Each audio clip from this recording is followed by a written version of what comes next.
ద్వితీయోపదేశ కాండము 19వ అధ్యాయము మొదటి నుండి చదువుతున్నాను, చిత్తగించండి. నీ దేవుడైన యెహోవా ఎవరి దేశమును నీకిచ్చుచున్నాడో ఆ జనములను నీ దేవుడైన యెహోవా నాశనము చేసిన తరువాత నీవు వారి దేశమును స్వాధీనపరచుకొని వారి పట్టణములలోనూ వారి ఇండ్లలోనూ నివసించున్నప్పుడు నీవు స్వాధీనపరుచుకున్నట్లు నీ దేవుడైన యెహోవా నీకిచ్చుచున్న దేశములో 3 పురములను వేరుపరచవలెను. ప్రతి నరహంతకుడు పారిపోవునట్లుగా నీవు త్రోవను ఏర్పరచుకొని నీవు స్వాధీనపరుచుకొనున్నట్లు నీ దేవుడైన యెహోవా నీకిచ్చుచున్న దేశము యొక్క సరిహద్దులలోగా ఉన్న పురములను 3 భాగములను చేయవలెను. చిన్న మాట ప్రార్థన చేసుకుందాం. అందరూ తలలు వంచి ఏకీభవించండి. ప్రేమ స్వరూపుడవును, నీతి స్వరూపుడవును, నీ ప్రేమను బట్టి మాకు నీతిని అనుగ్రహించువాడవునైన యేసయ్యా, నీకు వందనాలు చెల్లిస్తున్నాం.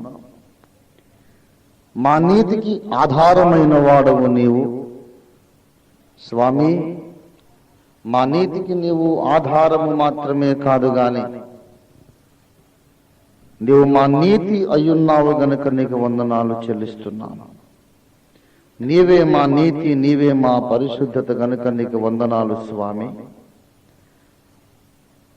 ఈ 4 దినముల 4 రాత్రుల సత్యాన్వేషక సభలను ఇంతవరకు మీరు ఆశీర్వదించి 2వ రాత్రిలోనికి మమ్మల్ని చేర్చినందుకు నీకు వందనాలు చెల్లిస్తూ ఉన్నాము స్వామి. గత రాత్రి మీరు మాతో మాట్లాడారు, నీకు వందనాలు ప్రభువా. ఈ 2వ రాత్రి కూడా మీరు దిగివచ్చి మా మధ్యలో బహుబలముగా సంచరించి మాతో మాట్లాడమని ప్రార్థన చేస్తున్నాను. సైతాను సంబంధమైన చీకటి శక్తులన్నిటినీ, వాటి కుతంత్రములను, వాటి పన్నాగములను అన్నిటిని యేసు నామమున నీవిచ్చిన అధికారమును బట్టి, నీ శిలువ రక్తపు శక్తిని బట్టి బంధించి దూరముగా పారద్రోలుతున్నాము తండ్రి. మీ సేవకుని మాట మీరు రూఢిపరచండి. నీ వెలుగు సంబంధమైన దూతల సైన్యముతో ఈ యొక్క స్థలమంతా మోహరింప చేయండి నాయన. సహాయం చేయండి. మీరే దిగి వచ్చి ఈ ప్రాంగణమంతటి చుట్టూ అగ్ని ప్రాకారమై నిలవబడండి యెహోవా తండ్రి, నీకు వందనాలు. సభలో కూర్చున్న ప్రతి ఒక్కరి మనోనేత్రములను మీరు ముట్టండి, తెరవ చేయండి. అందరి చెవులను కళ్ళను తెరచి మాకు ఆత్మ సంబంధమైన వినికిడిని, దృష్టిని, సునిశ్చితమైనటువంటి దృష్టి వినికిడిని మీరు దయచేయమని ప్రార్థన చేస్తున్నాను. నీ లేఖనములో దాగిన గూఢమైన సంగతులను, ఆశ్చర్యమైన సంగతులను మీ ధర్మశాస్త్రములో నుండి చూచుటకు మా అందరి కన్నులు తెరవమని వేడుకుంటున్నాను. సహాయం చేయండి. చదివిన లేఖన భాగము కొరకు నీకు స్తోత్రములు స్వామి. మీ సేవకుడైతే వట్టివాడే. మీ సేవకుని మీద మాకు ఎలాంటి ఆశ లేదు నాయన. నీ సేవకుని మీద మీరు ఉంచిన అభిషేకము మీద మాకు ఆశ ఉన్నది. పరిశుద్ధాత్మ, మీ మీద మేము ఆశ పెట్టుకున్నాం, ఒక మనిషి మీద కాదు. మీరు మాట్లాడితే వినాలని ఎదురు చూస్తున్న మమ్మును నీ స్వరము చేత తృప్తిపరచమని, మహిమను మీరే పొందమని యేసునామమున వేడుచున్నాము. ఆమేన్, ఆమేన్, ఆమేన్.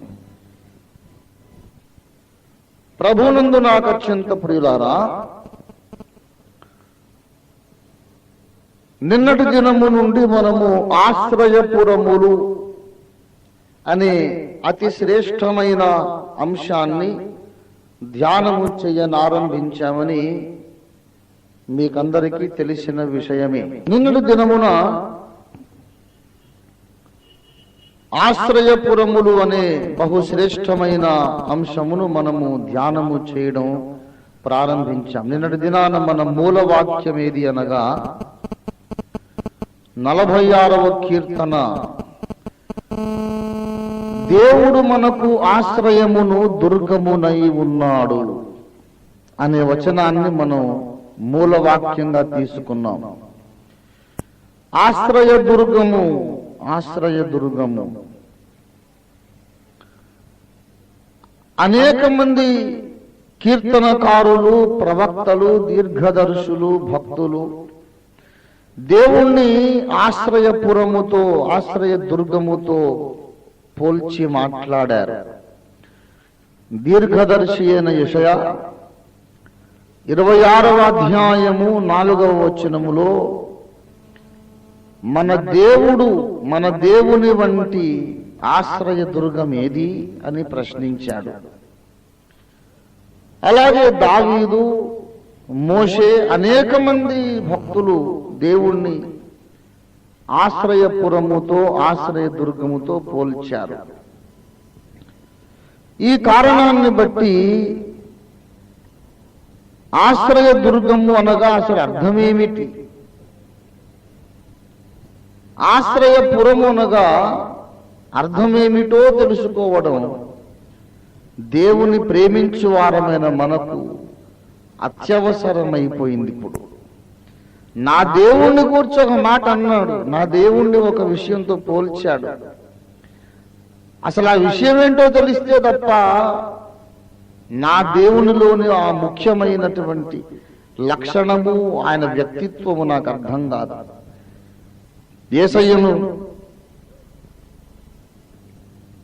యేసయ్యను గొర్రెపిల్లతో పోల్చారు, అవునా? ఇదిగో లోక పాపములను మోసుకొని పోవు దేవుని గొర్రెపిల్ల. ఆ గొర్రెపిల్ల ఏంటో మనకు అర్థమైతే తప్ప యేసయ్య అంటే ఏమిటో మనకు అర్థం కాదు. అలాగే పక్షిరాజుతో పోల్చారు కనుక పక్షిరాజును గూర్చి ధ్యానం చెయ్యాలి. సింహముతో పోల్చారు, సింహమును గూర్చి ధ్యానం చెయ్యాలి. క్రైస్తవులమైన మనకు ఒక ముఖ్యమైన జీవిత లక్ష్యం ఉన్నది. ఆ లక్ష్యం ఏమనగా మన ప్రభువైన రక్షకుణ్ణి స్పష్టముగా తెలుసుకొనుట. ఇది మన జీవిత లక్ష్యము. కొలస్సీ పత్రిక 2వ అధ్యాయం 2వ వచనము చూడండి దయచేసి. కొలస్సీ పత్రిక 2వ అధ్యాయం 2వ వచనాన్ని మీరు చూసినట్లయితే అక్కడ ఈ మాటను మీరు గమనిస్తారు. దేవుని మర్మమై ఉన్న క్రీస్తును స్పష్టముగా తెలుసుకున్న వారై మీ హృదయములలో మీరు ఆదరణ పొందాలి అంటాడు అపొస్తలుడైన పౌలు. క్రీస్తు ఏమై ఉన్నాడు? క్రీస్తు దేవుని మర్మమై ఉన్నాడు. ఆయన్ని మనం ఏం చేయాలి? స్పష్టముగా తెలుసుకోవాలి. దేవుని మర్మమై ఉన్న క్రీస్తును స్పష్టముగా మీరు తెలుసుకునే వరకు కూడా మీ హృదయాలకు తగిన ఆదరణ దొరకదు. అది అక్కడ ఉన్నటువంటి సత్యం. ప్రభునందు ప్రియులారా, దేవుడు కూడా కోరుచున్నది అదే సుమా. దేవుడు కోరేది కూడా అదే. ఇర్మియా గ్రంథము 9వ అధ్యాయము 23, 24 వచనాలు చూడండి. 9, 23, 24 ఇర్మియా ప్రవచన గ్రంథములో యెహోవా ఇలాగు సెలవిచ్చుచున్నాడు. యెహోవా ఇలాగు సెలవిచ్చుచున్నాడు, జ్ఞాని తన జ్ఞానమును బట్టియు శూరుడు తన శౌర్యమును బట్టియు అతిశయింపకూడదు. ఐశ్వర్యవంతుడు తన ఐశ్వర్యమును బట్టి అతిశయింపకూడదు.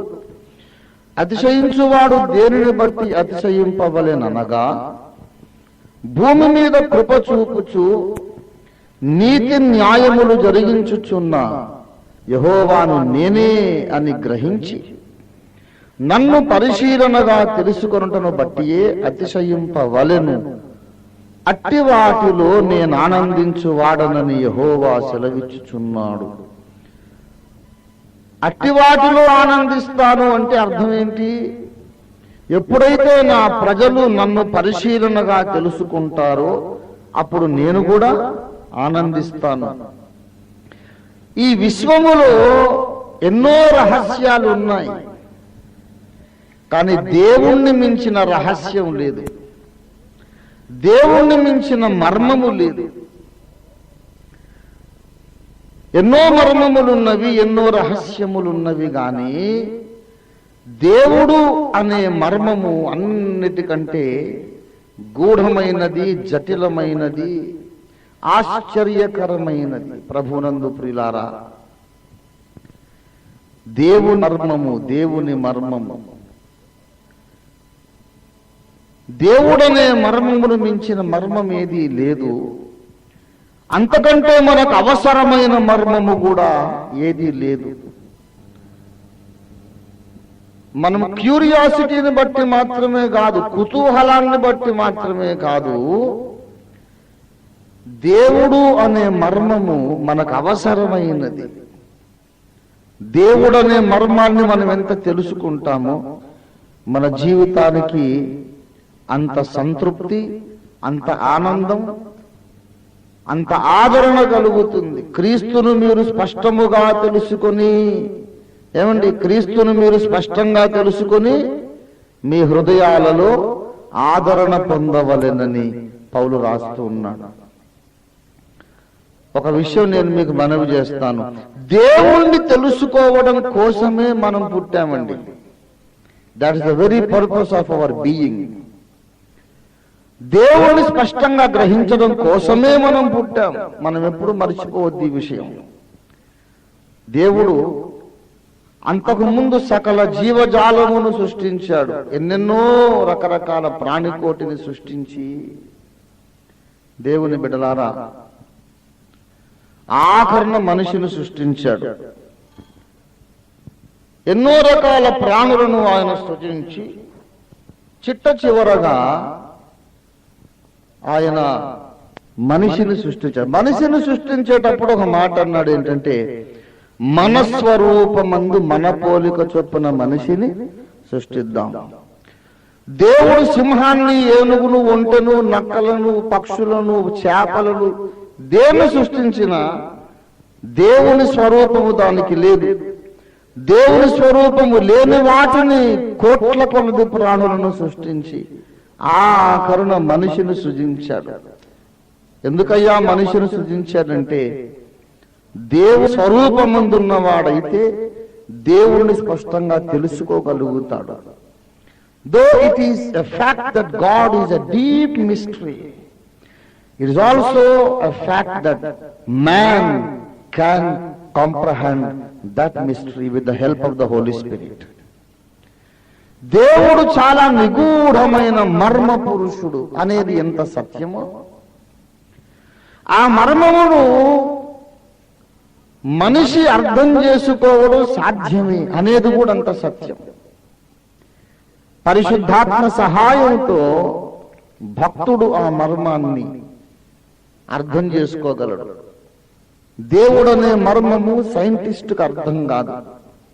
దేవుడనే మర్మము జ్ఞానికి, మేధావికి, పరిశోధకునికి అర్థం కాదు. దేవుడనే మర్మము హేతువాదికి అర్థము కాదు. దేవుడనే మర్మము భక్తుడికి మాత్రమే అర్థమవుతుంది. 25వ కీర్తన 14వ వచనము చూడండి దయచేసి. 25వ కీర్తన 14వ వచనం, యెహోవా మర్మము ఆయన యందు భయభక్తులు గల వారికి తెలిసి ఉన్నది. 25వ కీర్తన 14వ వచనం, యెహోవా మర్మము ఆయన యందు భయభక్తులు గల వారికి తెలిసి ఉన్నది. దేవునికి స్తోత్రం కలుగును గాక. ప్రభునందు ప్రియులారా, దేవుని మర్మము ఎవరికి తెలుసు? భక్తునికి తెలుసు.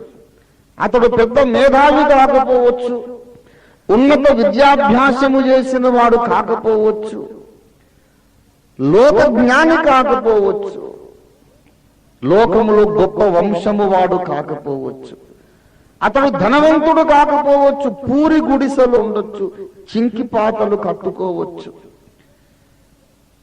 పరమాన్నం లేకపోవచ్చు, గంజి తాగుతూ ఉండొచ్చు, but that simple person may be knowing the Creator. ఈ లోకం చాలా విచిత్రమైన స్థలం అండి. ఈ లోకములో జ్ఞానుల వలె కనిపించే మూఢులున్నారు, మూఢుని వలె కనిపించే జ్ఞానులున్నారు, ధనికులలాగా కనిపించే బీదలున్నారు, దరిద్రులున్నారు, దరిద్రుని వలె కనిపించే మహాధనవంతులున్నారు. ప్రభునందు ప్రియులారా, లోకము విచిత్రమైన నాటక రంగం. ఈ లోకంలో కనపడేది ఏది కూడా సత్యం కాదు. చలవరాతి మేడల్లో జీవించే దరిద్రులున్నారు, పూరి గుడిసెల్లో జీవించే భాగ్యవంతులున్నారు. యెహోవా మర్మము ఆయన భక్తులకు తెలుసు. యోబు గ్రంథము 29వ అధ్యాయము చూడండి దయచేసి. 29 పూర్వకాలమున 29వ అధ్యాయం 2వ వచనం నుండి చదువుతున్నాను. 29:2 నుండి చూడండి. పూర్వకాలమున ఉన్నట్లు నేనున్న ఎడల ఎంతో మేలు, దేవుడు నన్ను కాపాడుచుండిన దినముల్లో ఉన్నట్లు నేనున్న ఎడల ఎంతో మేలు. అప్పుడు ఆయన దీపము నా తలకు పైగా ప్రకాశించెను, ఆయన తేజము వలన నేను చీకటిలో తిరుగులాడుచుంటిని. నా పరిపక్వ దినములలో ఉండినట్లు నేనుండిన ఎడల ఎంతో మేలు.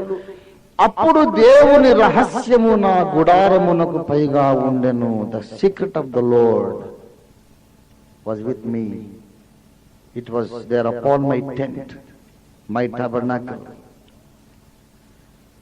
దేవుని రహస్యం. ఈ ప్రపంచంలో దేవుడు ఉన్నాడా, అసలు ఉన్నాడని ఏంటి గ్యారంటీ అనే మనుషులు ఎక్కువైపోతున్నారు.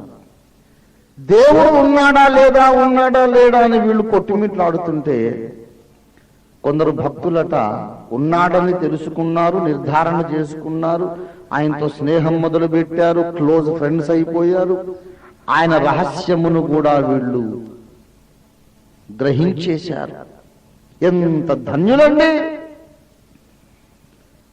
ప్రభునందు ప్రియులారా.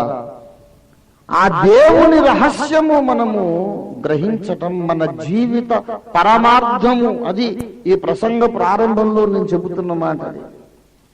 దేవుడు అనే మర్మమును, దేవుడు అనే రహస్యమును స్పష్టముగా గ్రహించుట మన జీవిత గురి. చనిపోక ముందు, కన్ను మూయక ముందు, తుదిశ్వాస పీల్చి విడిచిపెట్టక ముందు, ఈ లోకయాత్ర చాలించి వెళ్ళిపోక ముందు నేను సాధించాల్సింది ఒక్కటే, దేవుని మర్మము స్పష్టంగా తెలుసుకోవాలి. అంతే. అన్నా, రిటైర్మెంట్ దగ్గరకు వచ్చావు, మరి ఏంటి, ఏం సాధించాలనుకుంటున్నావు అని అడిగితే, ఏముంది తమ్ముడు, పిల్లలు పెద్దోళ్ళు అయిపోతున్నారు, వాళ్ళ పెళ్లిళ్ళు చేయాలి, కాస్త పెళ్లి కోసం ఏదైనా కాస్త డిపాజిట్ చేయాలి బ్యాంకులో, ఓ ఇల్లైనా కనీసం సొంత ఇల్లైనా ఉండాలి, ఆఫ్టర్ రిటైర్మెంట్ నేను అద్దెలు ఎక్కడ కట్టుకుంటూ ఉంటాను. ఇలాంటి ఆశలు, కోరికలు సాధారణంగా మనుషులకు ఉంటాయి, తప్పు కాదు. పిల్లలు పెళ్లి చేయాల్సిందే, ఇల్లు కట్టుకోవాల్సిందే. ఈ లోకరీతికి అన్ని మనము కనీసం మినిమం ఎమ్యూనిటీస్ ఉండాల్సిందే మనకు, తప్పు కాదు. కానీ మనం బ్రతుకుతున్నది దీనికోసం కాదు, పిల్లల కోసం కాదు, ఇల్లు కోసం, ఈ లోక సంపదల కోసం కానే కాదు. మన జీవిత ప్రధాన ధ్యేయము దేవుని తెలుసుకొనుట. ఓ కుక్కకు, పిల్లికి దేవుడు అర్థం కాడు, చేపకు అర్థం కాడు, పక్షికి అర్థం కాడు, చీమకు అర్థం కాడు, మనిషికి అర్థమవుతాడు. మనకు ఆయన అర్థం కాదలుచుకున్నాడు గనుకనే, మనకాయన అర్థం కాదలుచుకున్నాడు గనుకనే మనలను ఆయన పోలికలో సృజించాడు. You are an exact replica of God. You are an exact replica of God. దేవుని పోలిక నీవు. గనక నీకు అవకాశం ఉంది. ఊరికి అర్థమైపోడు, చాలా కష్టం, చాలా కష్టం. కానీ నీ మైండ్ ముందు దాని మీద సెటప్ కావాలి. ఇది నా జీవిత ధ్యేయము, ఇంతకంటే నాకు ఇంకొక కోరిక లేదు, నిన్ను గ్రహించుట కంటే నాకు ఇంకో కోరిక లేదు. నీవు నాకు కావాలి, నీవు నాకు అర్థం కావాలి. మైండ్ అక్కడ పెట్టండి, నేను మీకు గ్యారంటీగా రాసిస్తాను. మిగతా సమస్యలన్నీ ఆటోమేటిక్గా పటాపంచలైపోతాయి. మీ మనస్సు ఈ ఉన్నతమైన గురి మీద లగ్నము చేయండి.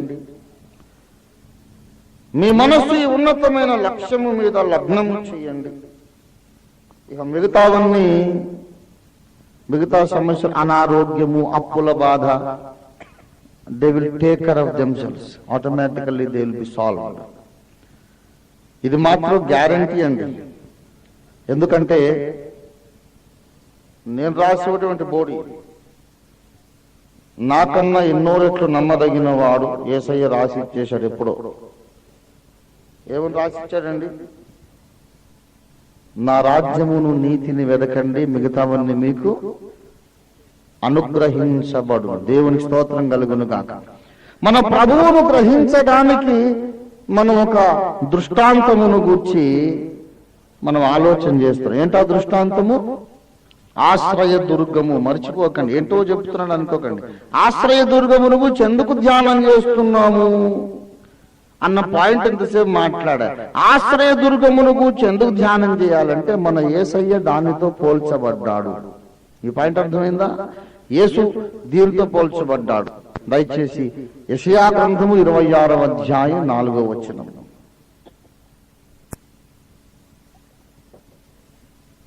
యెషయా గ్రంథము 26:4వ వచనం.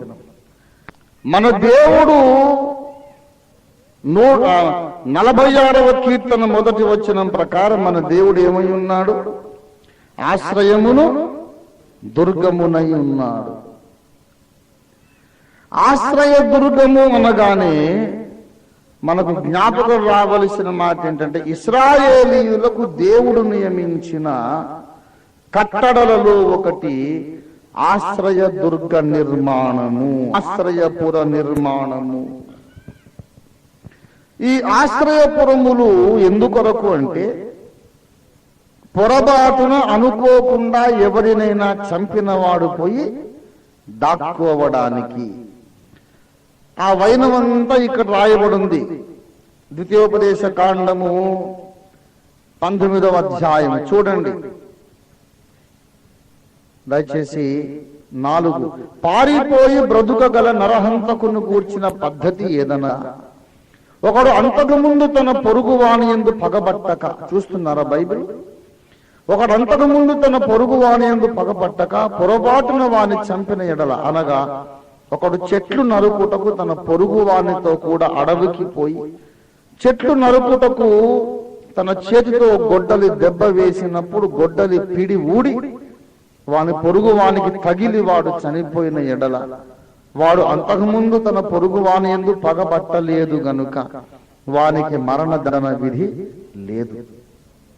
అయితే హత్య విషయంలో ప్రతి హత్య చేయు వాని మనస్సు కోపముతో మండుచుండగా మార్గము దూరమైనందున వాడు నరహంతకుని తరిమి వాని కలుసుకొని వాని చావొద్దక ఉండునట్లు ఆ నరహంతకుడు పారిపోయి ఆ పురములలో ఒకదాని యందు జొచ్చి బ్రతుకును. ప్రభునందు ప్రియులారా, ఇలాగూ నరహంతకుడు పారిపోయి దాక్కోవడానికి దేవుడు ఒక ఏర్పాటు చేశాడు. ఒకవేళ పగబట్టి చంపినట్లయితేనేమో వాడికి న్యాయాధిపతులు రావాలి, తీర్పు తీర్చాలి. లోపల దాక్కున్న వాడిని బయటికి లాగి వానికి మరణదండన విధించాలి. కానీ అనుకోకుండా పగబట్టకుండా ఒకని చావుకు వీడు కారణమయ్యాడనుకో, వాడు రక్షించబడడానికి, ప్రతి హత్య చేసే పగ తీర్చుకునే వాళ్ళ నుండి వాడు కాపాడబడడానికి ఒక కోట ఏర్పాటు చేశాడు. ప్రభునందు ప్రియులారా, దేవుడు ఎందుకు ఇలాగూ నియమించాడు అన్న విషయం నిన్న చెప్పాను. ఏంటంటే ప్రతి మానవుడు నరహంతకుడే. మనది నరహంతకుల జాతి. నరహంతకుల జాతి. నేనెవరిని చంపానండి? మనిషిని నేనెప్పుడు చంపాను? మనిషిని చంపాక గుడ్డలు నాకెక్కడివ్వండి? ఎలకను కూడా చంపలేనండి బలహీనుణ్ణి అని మీరు అనుకోవచ్చు. మనలో చాలా మంది నరహంతకులు కాదు గాని ఎలక హంతకులు, కోడి హంతకులు ఎందరో ఉన్నారు. నరహత్య మనం ఎప్పుడు చేశాము అంటే బైబిల్ సెలవిస్తున్నది, ఈ విశ్వములోకెల్లా నీతిమంతుడు, ఈ విశ్వంలోకెల్లా నీతిమంతుడైన వ్యక్తి మరణానికి మనమందరము కారకులమే. అపోస్తలుల కార్యాలు 2వ అధ్యాయం 36వ వచనంలో పేతురు భక్తుడు అనేక దేశముల నుండి తరలి వచ్చిన భక్తిగల యూదులతో ఈ మాట అంటున్నాడు. పెంతెకోస్తు పండగ దినాన ఆకాశము క్రింద ఉన్న సకల జనములలో నుండి యెరూషలేముకు తరలి వచ్చినటువంటి భక్తిగల యూదులు ఉన్నారు. వాళ్లతో మాట్లాడుతున్నాడు పేతురు. మీరు సిలువ వేసిన ఈ యేసునే దేవుడు ప్రభువుగాను క్రీస్తుగాను నియమించారు. మీరు సిలువ వేశారు. ఈ విషయాలన్నీ నిన్నటి ప్రసంగపు పునశ్చరణం. ఈ గ్రహింపును బట్టి సిలువలో బలి అయిన దేవుని గొర్రెపిల్ల అనే పాటలో భక్తుడు రాశాడు కదా, ఆనాటి యూదులే నిన్ను చంపిననుకుంటి, కాదు కాదయ్యయ్యో నా పాపరుణమునకే. యేసు మరణానికి నేనే కారణం.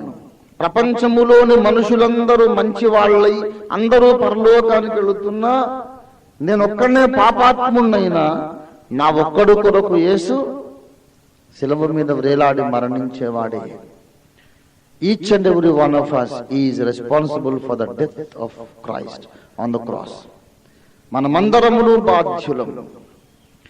గనుక ప్రియులారా, తెలిసో తెలియకో మనము నీతిమంతుని హత్యకు కారణమయ్యాం. అయ్యా, నేను చెయ్యని నేరాన్ని నాకు తెలియకుండా జరిగిపోయిన దాన్ని నా మీద మోపుతున్నావు, ఇది భావ్యము కాదు అని మీరు అనొచ్చు. బాబు, అవును, నీకు తెలియకుండానే జరిగింది ఇది. అందుచేత నీవు పారిపోవడానికి ఒక పురమును ఆయన నిర్ణయించాడు. నీవు పారిపోవాలి. ఆశ్రయపురము లోపల జొచ్చి తలదాచుకొని నీవు ప్రతిదండన తప్పించుకోవచ్చు. ఆ ఆశ్రయపురం ఎవరయ్యా అంటే క్రీస్తు ప్రభువే. నీవు చంపిన నీతిమంతుడు క్రీస్తే, నీకు ఆశ్రయించే పట్టణము క్రీస్తే, ఆశ్రయపురములో ఉన్న యాజకుడు కూడా క్రీస్తే. నిన్నటి ప్రసంగం వినకపోతే ఈ పాయింట్లు మీకు సరిగ్గా అర్థం కావు. నిన్న విన్న వాళ్లకు ఇంకా బాగా అర్థమవుతాయి. ఇప్పుడు చెబుతున్న విషయాలు రేపు కొత్తగా వచ్చే వాళ్ళకి అసలే అర్థం కావు. ఆఖరి కూటానికి వచ్చిన వాళ్ళకి అసలు ఏం అర్థం కాదు. అందరికంటే ధన్యులు వాళ్లే. మంచిది ప్రియులారా, ఈ సంగతులు ధ్యానం చేస్తూ ఇక్కడ మనం చూద్దాం దయచేసి. ఆశ్రయపురం అనగా ఏమిటో నేను చెప్పాను. ఏంటంటే ఆశ్రయపురము లోపల ఉన్న వానికి మరణదండన విధి లేదు. ఆశ్రయపురము లోపల ఉన్న వానికి శిక్షా విధి లేదు. రోమా 8:1 ప్రకారము, ఏమండి, రోమా 8:1 ప్రకారము, కాగా ఇప్పుడు క్రీస్తునందున్న వానికి ఏ శిక్షా విధియు లేదు. మంచిది. ఆశ్రయపురము అనగా క్రీస్తు అని చెప్పుకున్నాం. ఇప్పుడు చూద్దాం. ద్వితీయోపదేశ కాండము 19వ అధ్యాయము 2వ వచనములో ఆశ్రయపురములు 3 అని చెప్పాడు. ఇక్కడ ఈ అంశంలోకి వద్దాం. ఈనాటి అంశం ప్రారంభిస్తున్నాను. బహుపరాక్, పహరా, హుషార్. అందరూ చాలా జాగ్రత్తగా ఉండండి. ఆశ్రయపురములు మూడింటిని నిర్ణయించుకోవాలి అన్నాడు. బాగా గమనించాలండోయ్.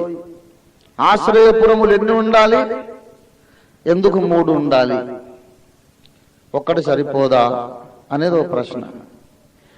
ఆశ్రయపురములు 3 అని మాత్రమే గాక అసలు ఈ 3 కలిసి ఒక ఆశ్రయపురమే అన్నట్టు చెబుతాడు. 19:2 చూడండి.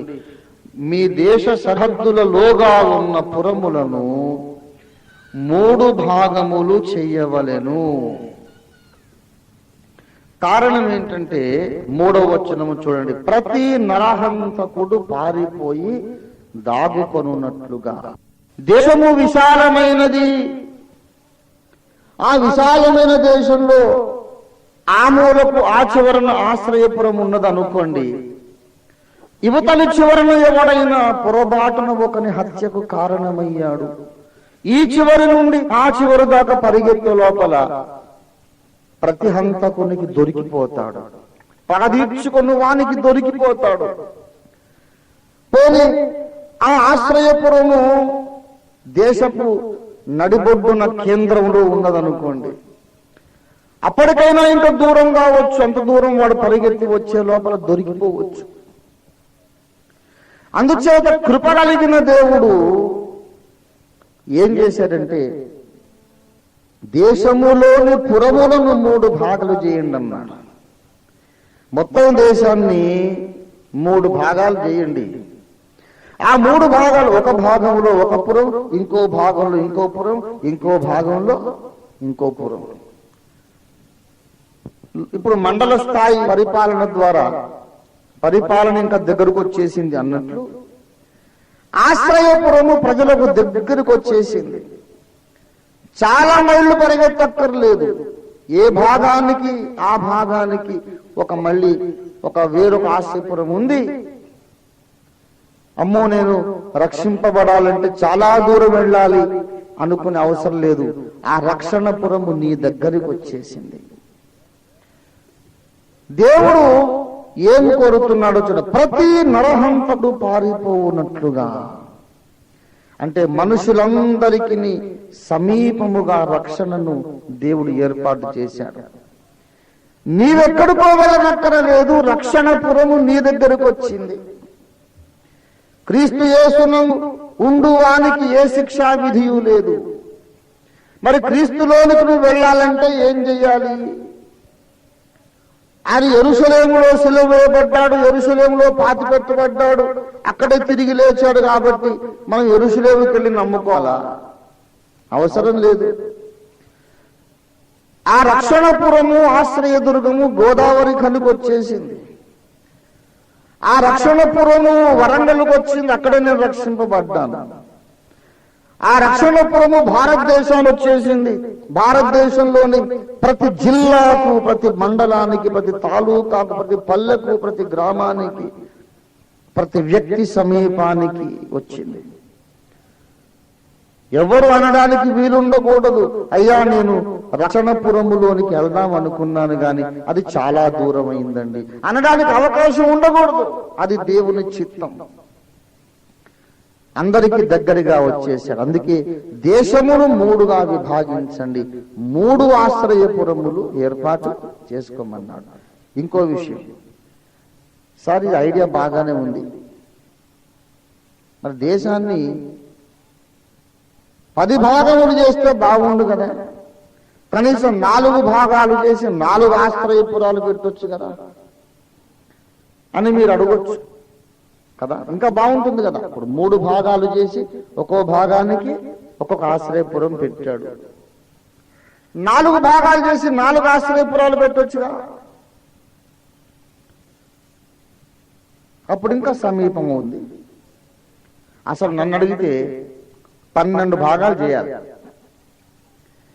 12 భాగాలు చేస్తే ఏ భాగానికి ఆ భాగం ఒక ఆశ్రయపురం అయితే చటుకుర అలా చంపేయచ్చు, ఇలా దాక్కోవచ్చు. ఒక అడుగు దూరం అది బాగుంటుంది. మరి ఎందుకో దేవుడు 3కే పరిమితం అయ్యాడు. కారణం ఏంటో తెలుసా? రక్షణ పొందుటలో ఈ 3 అనే సంఖ్యకు ప్రాముఖ్యత ఉన్నది. కారణం ఏమిటనగా, దేవుడు మన శరీరమునకు రక్షకుడు, మన ఆత్మలకు రక్షకుడు, మన ప్రాణమునకు రక్షకుడు. మానవునిలో 3 భాగాలున్నవి. ప్రతి మానవుడు 3 భాగములు కలిగి ఉన్నాడు తనలోనే. మానవుడు అనగా త్రిత్వమే. నేనొక త్రిత్వము, పాస్టర్ లాజరస్ గారో త్రిత్వం, పాస్టర్ ఆలయ్య గారో త్రిత్వం, అక్కడ కూర్చున్న వినుచున్న వందలాది మందిలో, భూమి మీద ఉన్న కోట్లాది మంది మనుషుల్లో ప్రతి మానవుడు ఒక త్రిత్వము.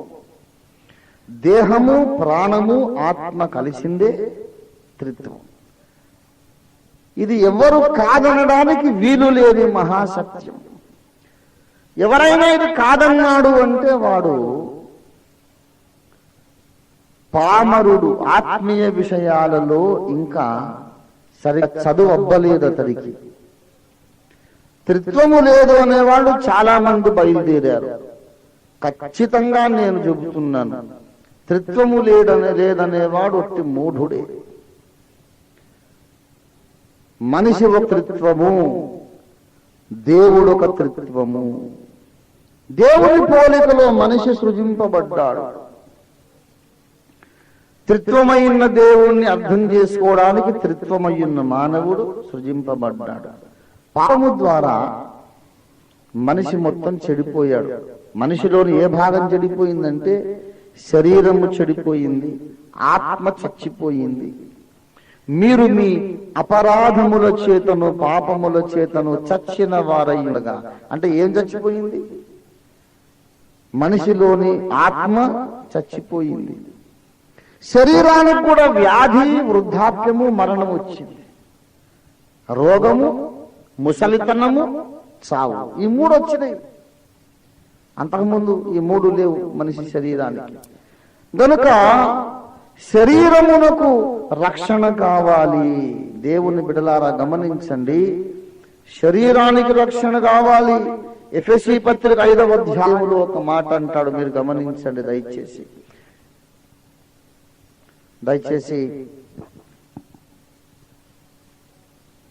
ఎఫెసీ పత్రిక 5వ అధ్యాయము 29వ వచనం చూడండి. శరీరమును ద్వేషించిన వాడెవడును లేడు. దయచేసి 23వ వచనం కూడా చదవండి. క్రీస్తు సంఘమునకు శిరస్సయ్యున్నలాగున పురుషుడు భార్యకు శిరస్సయ్యున్నాడు. క్రీస్తే శరీరమునకు రక్షకుడై ఉన్నాడు.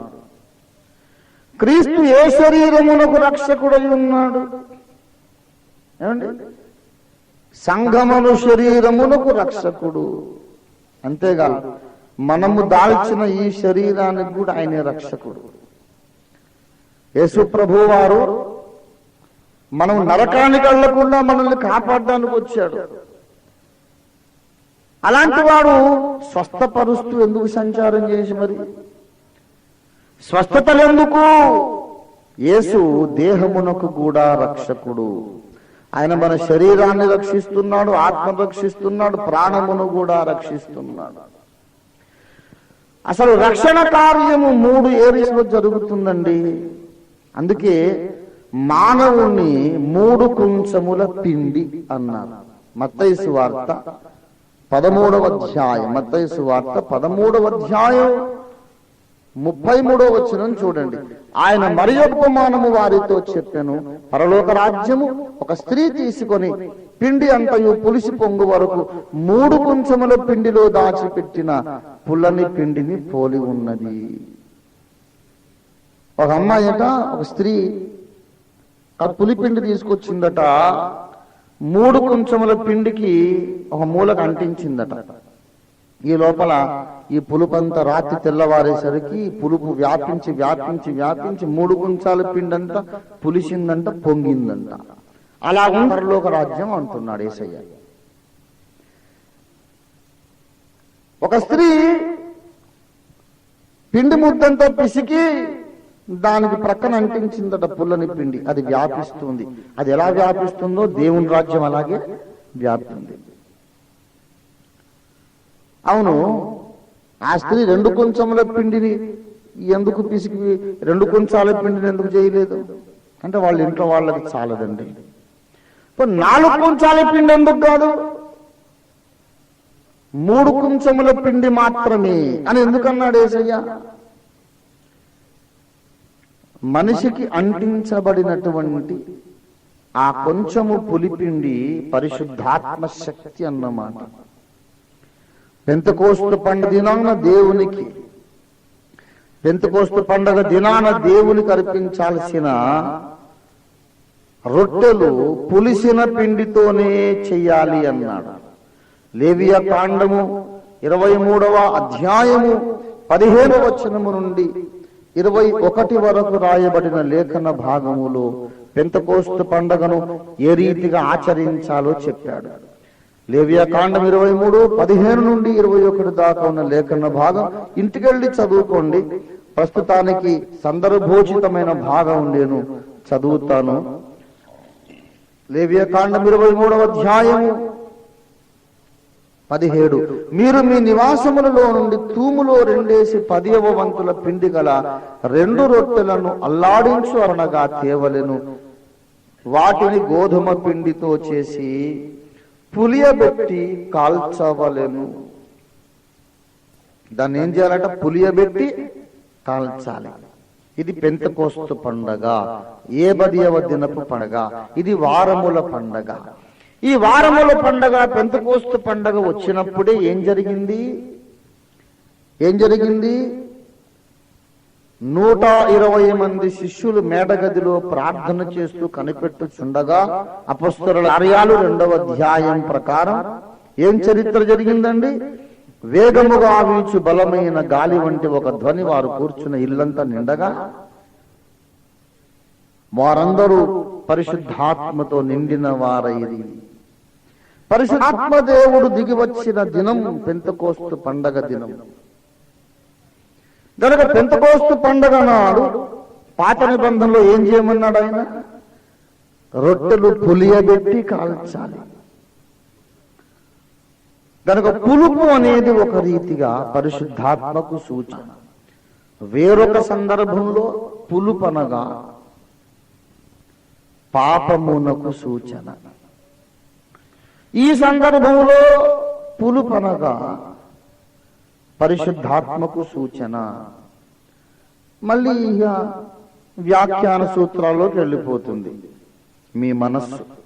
అదేంటండి, పులుపు అంటే పాపం అంటావు ఒకసారి, పులుపు అంటే పరిశుద్ధాత్మ అంటావు ఒకసారి, నువ్వు సరిగ్గా ప్రిపేర్ అయి రానట్టుంది అనుకునే వాళ్ళు ఉంటారు. ఓ మరీ ఖచ్చితంగా ప్రిపేర్ అయ్యాను కనుకనే మళ్ళీ అలాగా మీకు కన్ఫ్యూజన్ పెట్టాల్సి వస్తుంది. లేఖనాల్లో ఉన్న సూత్రం ఏంటంటే ఒకే ఒక పోలికను వేరువేరు విషయాలకు, కొన్నిసార్లు విరుద్ధమైన విషయాలకు కూడా వాడుట లేఖనాలలో సర్వసాధారణము. ఒకే ఒక వస్తువును వేరే వేరే విషయాలను వ్యక్తీకరించడానికి దృష్టాంతంగా వాడటం లేఖనాల్లో మామూలే. ఇదొక ముఖ్యమైన సూత్రం. సింహము అంటే కొన్నిసార్లు యేసయ్య, కొన్నిసార్లు సైతాను. ఎవరిని మింగుదునా అని గర్జించు సింహము లాగా వాడు తిరుగుతున్నాడు. మరి యేసయ్య పేరేమో యూదా గోత్రపు సింహము కదా. సింహం అంటే సైతానా యేసయ్య? చెప్పండి. ఒక ప్రసంగికుడు ప్రసంగం చేశాడు, నిజంగా చేశాడు. సహోదరులారా, యేసు ప్రభువు వారు 2వ రాకడను గూర్చి జాగ్రత్త. ఆయన మొదటి రాకడలో వచ్చినట్టుగా రావడం లేదు. మొదటి రాకడలో ఆయన గొర్రె పిల్ల వలె వచ్చాడు. 2వ రాకడలో యేసయ్య ఎవరిని మింగుదునా అని గర్జించే సింహంలాగా వస్తున్నాడు అని ప్రసంగం చేశాడు. బాబు, గర్జించే సింహము, ఎవరిని మింగుదునా అనే సింహం యేసు ప్రభు కాదు. నరకమున వాని అగ్ని ఆరదు, పురుగు చావు. అగ్ని అంటే మరి కొన్నిసార్లు పరిశుద్ధాత్మని కూడా అర్థం. అంటే కొన్నిసార్లు నరకపు మంటలని అర్థం. అగ్ని అనగానే ఎప్పుడు ఒకే అర్థం ఉండాలి అంతే, 2-3 అర్థాలు కుదరదు అని నువ్వు భీష్మించుకున్నావు అనుకో. నరకమున వాని అగ్ని ఆరదు అన్నాడు, బాగానే ఉంది.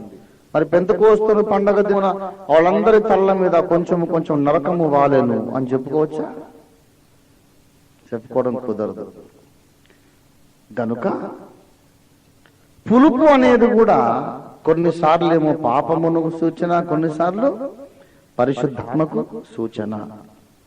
కారణం ఏంటంటే పాపమైన పరిశుద్ధాత్మైన ఎప్పుడు వ్యాపించే లక్షణము కలిగి ఉంటాయి. ఒకడు పాపం చేస్తే పాపం సమాజం అంతా నేర్చుకుంటుంది. అలాగే సంఘములో ఒకడు పరిశుద్ధాత్మ పూర్ణుడైతే అది ఇతరులకు కూడా వ్యాపిస్తూ ఉంటుంది. పరిశుద్ధాత్మ ఉన్న చోట ఉండడు, వ్యాపిస్తాడు. ఒకరు పరిశుద్ధాత్మ పొందితే ఇంకొకరికి అలాగే సంఘం అంతా పులిసిపోందన్నమాట. 3 కుంచముల పిండి అనగా శరీర ఆత్మ ప్రాణములనే త్రికముగా జీవించుచున్న మానవుడు అని అర్థం. ఒక మూలకు అంటిస్తాడు పరిశుద్ధాత్మ, మొత్తం ఆ శక్తి శరీరమునకు ఆత్మకు ప్రాణమునకు వ్యాపించి వాడు మొత్తం పరిశుద్ధాత్మ శక్తితో పులిసిపోతాడు. ఆత్మకు అంటిస్తాడు ముందు, తర్వాత ప్రాణానికి వ్యాపిస్తుంది, తర్వాత శుద్ధాత్మ ప్రభావము దేహమునకు వ్యాపించి ఈ దేహము కూడా మహిమపరచబడుతుంది. దేవునికి స్తోత్రం కలుగును గాక. గనుక ప్రియులారా, 3 అనే సంఖ్య రక్షణ కార్యక్రమములో చాలా ముఖ్యమైనది. 3 కుంచముల పిండికి పరిశుద్ధాత్మ శక్తి వ్యాపించును అన్నాడు. ఆ 3 కుంచముల పిండికి వ్యాపించడం అనే అనుభవాన్ని ఈ 1 తెస్సలోనిక పత్రిక 5వ అధ్యాయం 23వ వచనములో ఇంకొక భాషలో చెప్పాడు. In some other terminology, a new term. చెప్పండి. It's a new vocabulary. The same truth spoken in some other vocabulary. చెప్పండి. సమాధానకర్తయగు దేవుడే మిమ్మును సంపూర్ణంగా పరిశుద్ధపరచునుగాక. మీ ఆత్మయు మీ జీవమును శరీరమును మన ప్రభువైన యేసుక్రీస్తు దినమందు రాకడయందు నిందారహితముగా ఉండునట్లు సంపూర్ణముగా కాపాడబడునుగాక. మీ యొక్క శరీరము మీ ఆత్మయు మీ జీవమును అనగా ప్రాణమును, మీ శరీరము మీ ఆత్మ మీ ప్రాణమును, మీ శరీరం ఆత్మ ప్రాణము 3ను నిందారహితముగా ఉండునట్లు దేవుడు కాపాడునుగాక. ఇది రక్షణ అంటే, ఇది సంపూర్ణ రక్షణ. ప్రభునందు ప్రియులారా, దేవుడు మీకిచ్చుచున్న దేశములో 3 ఆశ్రయపురములు ఉండవలే. అనగా రక్షణలో 3 మెట్లు. శరీరము పరిశుద్ధపరచబడాలి, ఆత్మ పరిశుద్ధపరచబడాలి, మన ప్రాణము పరిశుద్ధపరచబడాలి. క్రీస్తు నీ దేహమునకు రక్షకుడు, నీ ప్రాణమునకు రక్షకుడు, నీ ఆత్మకు రక్షకుడు అనే మహాసత్యాన్ని నేర్పించడానికి 3 పెట్టాడు ఆయన. లేకపోతే 30 పెడితే ఇంకా బాగుండేది. ఊరూరో ఒక ఆశ్రయపురం కడితే ఇంకా బాగుండేది. కానీ 3 అనే సంఖ్యకు దేవుడు పరిమితమయ్యాడు. 3 అనేది చాలా ముఖ్యమైన సంఖ్య. ఇప్పుడు ద్వితీయోపదేశ కాండము 19వ అధ్యాయమునే మళ్ళీ గమనిద్దాం. ఇంతసేపు చెప్పుకున్న ఈ సత్యానికి మళ్ళీ చుకదురవుతుంది ఒక వచనం. ద్వితీయోపదేశ కాండం 19వ అధ్యాయము దయచేసి 7వ వచనం చూడండి. అందుచేతను 3 పురములను నీవు ఏర్పరచుకొనవలనని నేను నీకు ఆజ్ఞాపించుచున్నాను. ఇప్పుడు 9 చూడండి. నిత్యమును ఆయన మార్గముల్లో నడుచుటకు నేడు నేను నీకు ఆజ్ఞాపించిన ఈ ఆజ్ఞలన్నిటిని అనుసరించి నడుచుచు ఈ 3 పురములు గాక మరి 3 పురములను ఏర్పరచుకొనవలెను. ఇప్పుడేమంటావు సార్? అరే బైబిల్ అందుకే డీప్గా వెళ్ళకూడదు.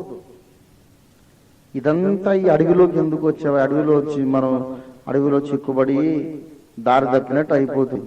ఇంతసేపు మూడు ముఖ్యం ఎందుకంటే త్రిత్వం అని ఏదో నువ్వు డబ్బా కొట్టి ఏదో చెప్పావు. ఇప్పుడు వచ్చి ఏమన్నాడు మళ్ళీ? మరి 3 పురములు. 3 అంటే త్రిత్వం అన్నావు, మళ్ళీ 3 ఎందుకండి?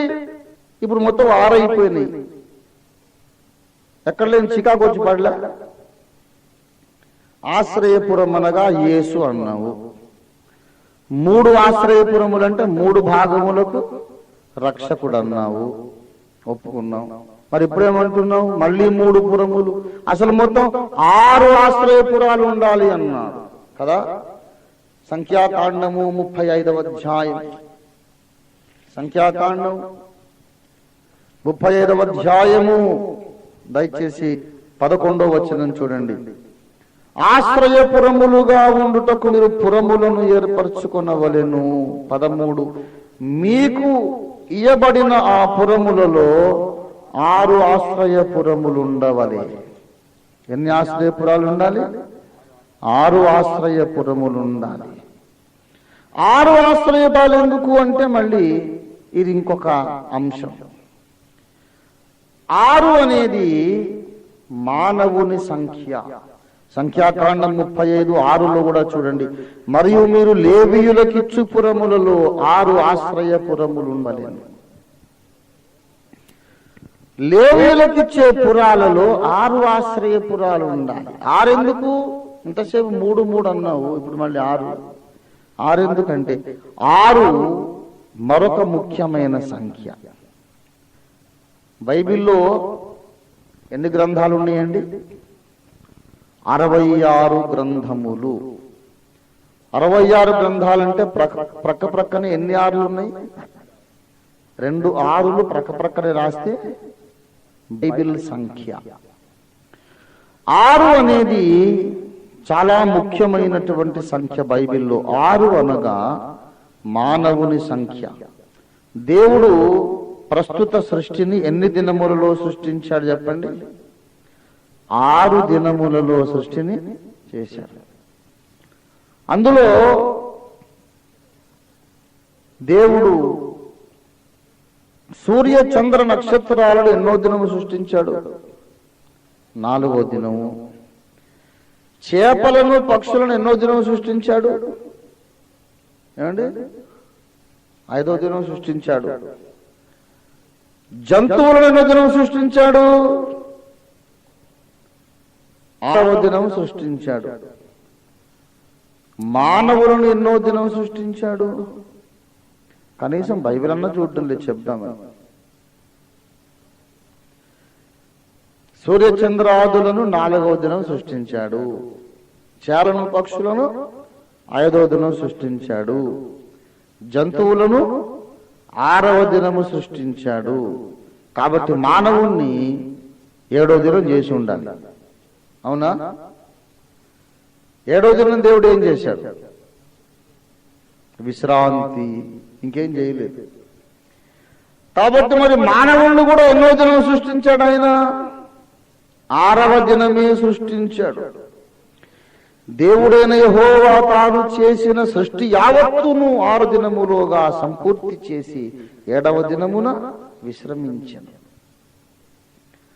6వ దినమున మనిషిని సృజించాడు గనక 6 మానవుని యొక్క సంఖ్య.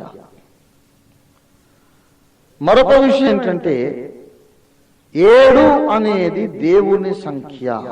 7 అనేది దేవుని సంఖ్య. మానవుడట దేవుని కంటే కొంచెము తక్కువట. 8వ కీర్తన 4వ వచనం చూడండి దయచేసి. 8వ కీర్తన 4వ వచనం. నీవు మనుష్యుని జ్ఞాపకము చేసుకొనుటకు వాడేపాటివాడు, నీవు నరపుత్రుని దర్శించుటకు వాడేపాటివాడు. దేవుని కంటే వానిని కొంచెము తక్కువనిగా చేసి ఉన్నావు. దేవుని కంటే కొంచెము తక్కువ. పరిశుద్ధ గ్రంథములో 7 అనే సంఖ్య దేనికి సూచన? పరిపూర్ణతకు, సంపూర్ణతకు సూచన. దేవుడు సంపూర్ణుడా అసంపూర్ణుడా? దేవుడు సంపూర్ణుడు. కనుక దేవునికి ఏ సంఖ్య మనము దేవునికి ఏ సంఖ్యను ఆపాదించవచ్చు? సంపూర్ణతకు అనుబంధమైన సంఖ్య 7. దేవుని సంఖ్య 7. దేవుని సంఖ్య 7 గనుక 7 కంటే కొంచెం తక్కువ. చెప్పండి, 7 కంటే కొంచెం తక్కువ ఏంటి?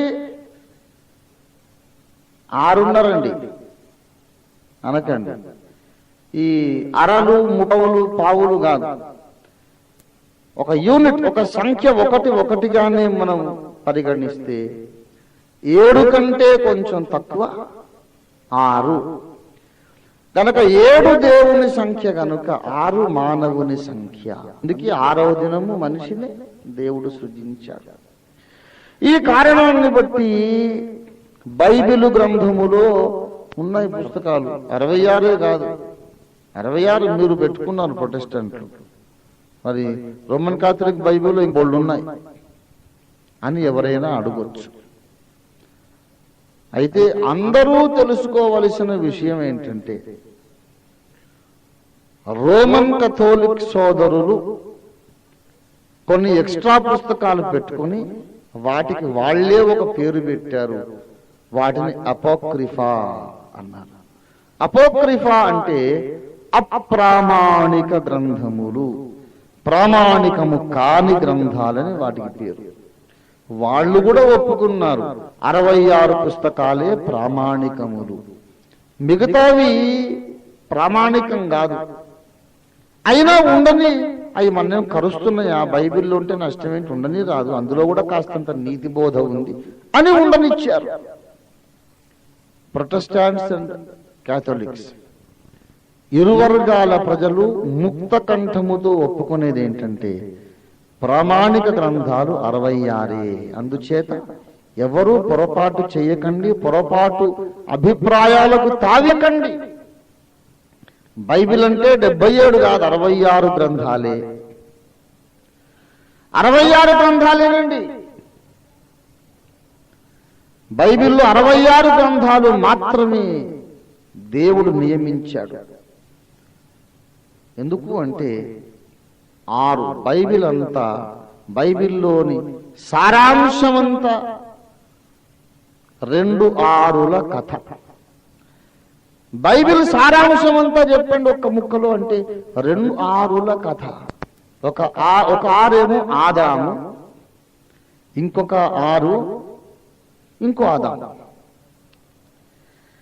ఒక 6 మొదటి ఆదాము, ఇంకొక 6 కడపటి ఆదాము. ఈ 2 6ల కథే బైబిల్ సారాంశము. ఒక 6 భూమి మీదకి వచ్చి పాపము చేసి దేవుని మహిమను పోగొట్టుకున్నాడు. దీన్ని సరిదిద్దడానికి ఇంకొక 6 వచ్చాడు. యేసయ్యకున్న బిరుదు ఏంటి? కడపటి ఆదాము.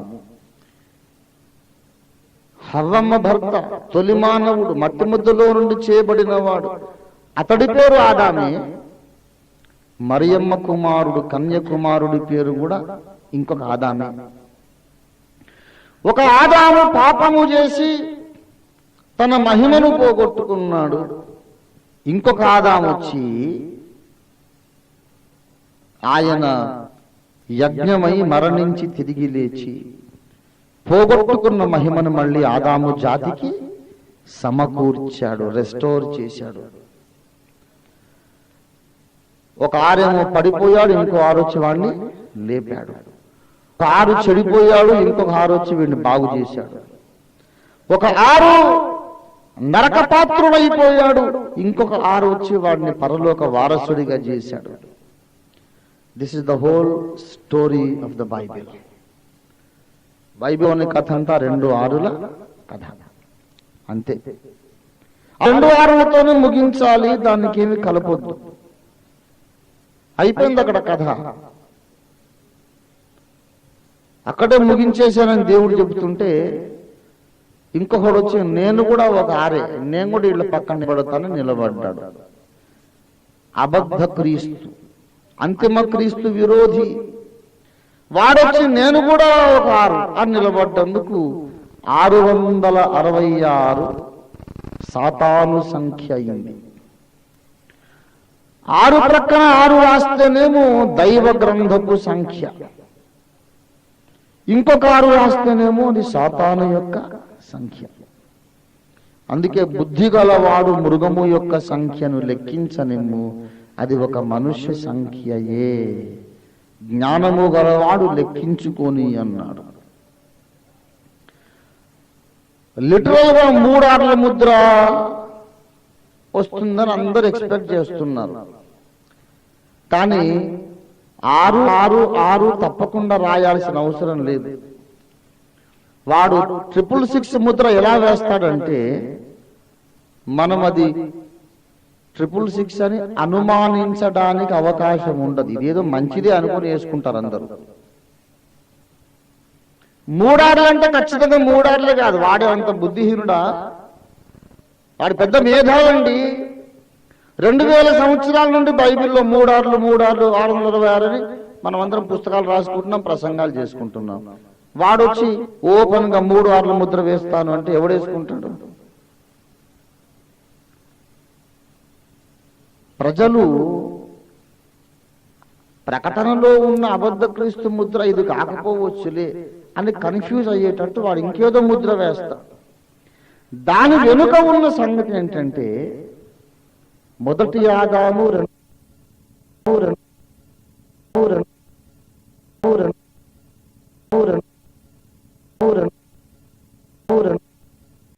దాని వెనుక ఉన్న సంగతి ఏంటంటే మొదటి ఆదాము రెండవ ఆదాము క్రీస్తుతో పాటు నేను సమానుడను అని వాడు పక్కన నుంచి నిలబడతాడు.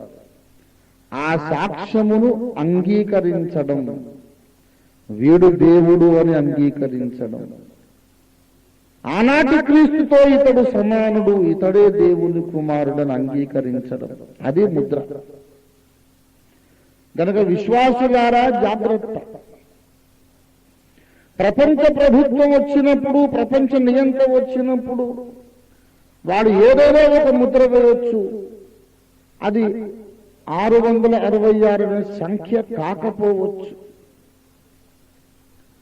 ఇంకేదో ముద్ర వేయొచ్చు, అది కూడా మీరు వేసుకోవద్దు. దేహము మీద ఏ ముద్ర వేసుకోవద్దు. అసలు నీవు ఊహించని నూతనమైన రీతిలో సాతాను నిన్ను మోసం చేస్తాడు. ఎందుకంటే సర్పము భూజంతువులన్నిటికంటే బహు యుక్తి గలదై ఉండేను. బహుయుక్తిగా నిన్ను వాడు ఇరికించి రక్షణకు దూరం చేస్తాడు. మెళుకువగలిగి ఉండండి. ఆ అంశం అలా పక్కన పెడదాం. 6 పురములు అనగా నరావతారమెత్తిన క్రీస్తు అని అర్థం. ఆశ్రయపురం అనగా క్రీస్తు. 6 అనే సంఖ్య దేనికి సూచన? నీకు నాకు రక్షకుడుగా ఉండుటకు ఆయన 7 అనే పదవిని విడిచి, 7 అనే అంతస్తుని విడిచి ఒక మెట్టు దిగాడు. ఆయన దేవుడై ఉండి దేవునితో సమానముగా ఉండుట విడిచిపెట్టకూడని భాగ్యమని ఎంచుకొనక దాన్ని విడిచిపెట్టి తన్ను తాను రిక్తునిగా ఖాళీ పాత్రగా చేసుకొని ఆకారమందు మనుష్యుడుగా కనబడ్డాడు. రక్షకుడు 7లో ఉంటే రక్షకుడు కాదు, 6లోకి వచ్చేటప్పుడే రక్షకుడు అయ్యాడు. యేసుక్రీస్తు సంఖ్య 6 7 కాదు. మొదటి తిమోతి 2:5 ప్రకారం దేవుడు ఒక్కడే, దేవునికి నరునికి మధ్యవర్తియు ఒక్కడే, ఆయన క్రీస్తు యేసును నరుడు. There is one mediator between God and man, and that mediator is Christ the man. నరుడు, ఈ మాట మర్చిపోదు. నేను ఆ కవ్వాలి రాసని చూశారు. బలిరే ఎంత మధురము యేసుని నామసుధ. యేసుని నామసుధ, నాథుని దివ్య కథ. గ్రోలిన వారికి ఇదే శాశ్వత సుఖదాయి కదా అనే పాట రాశాను. ఆ పాట మీరు ఎంతమంది విన్నారో తెలియదు. ఒకసారి ఆ పాట ఆలపిస్తాను, వినండి. బలిరే ఎంత మధురము యేసుని నామ సుధా,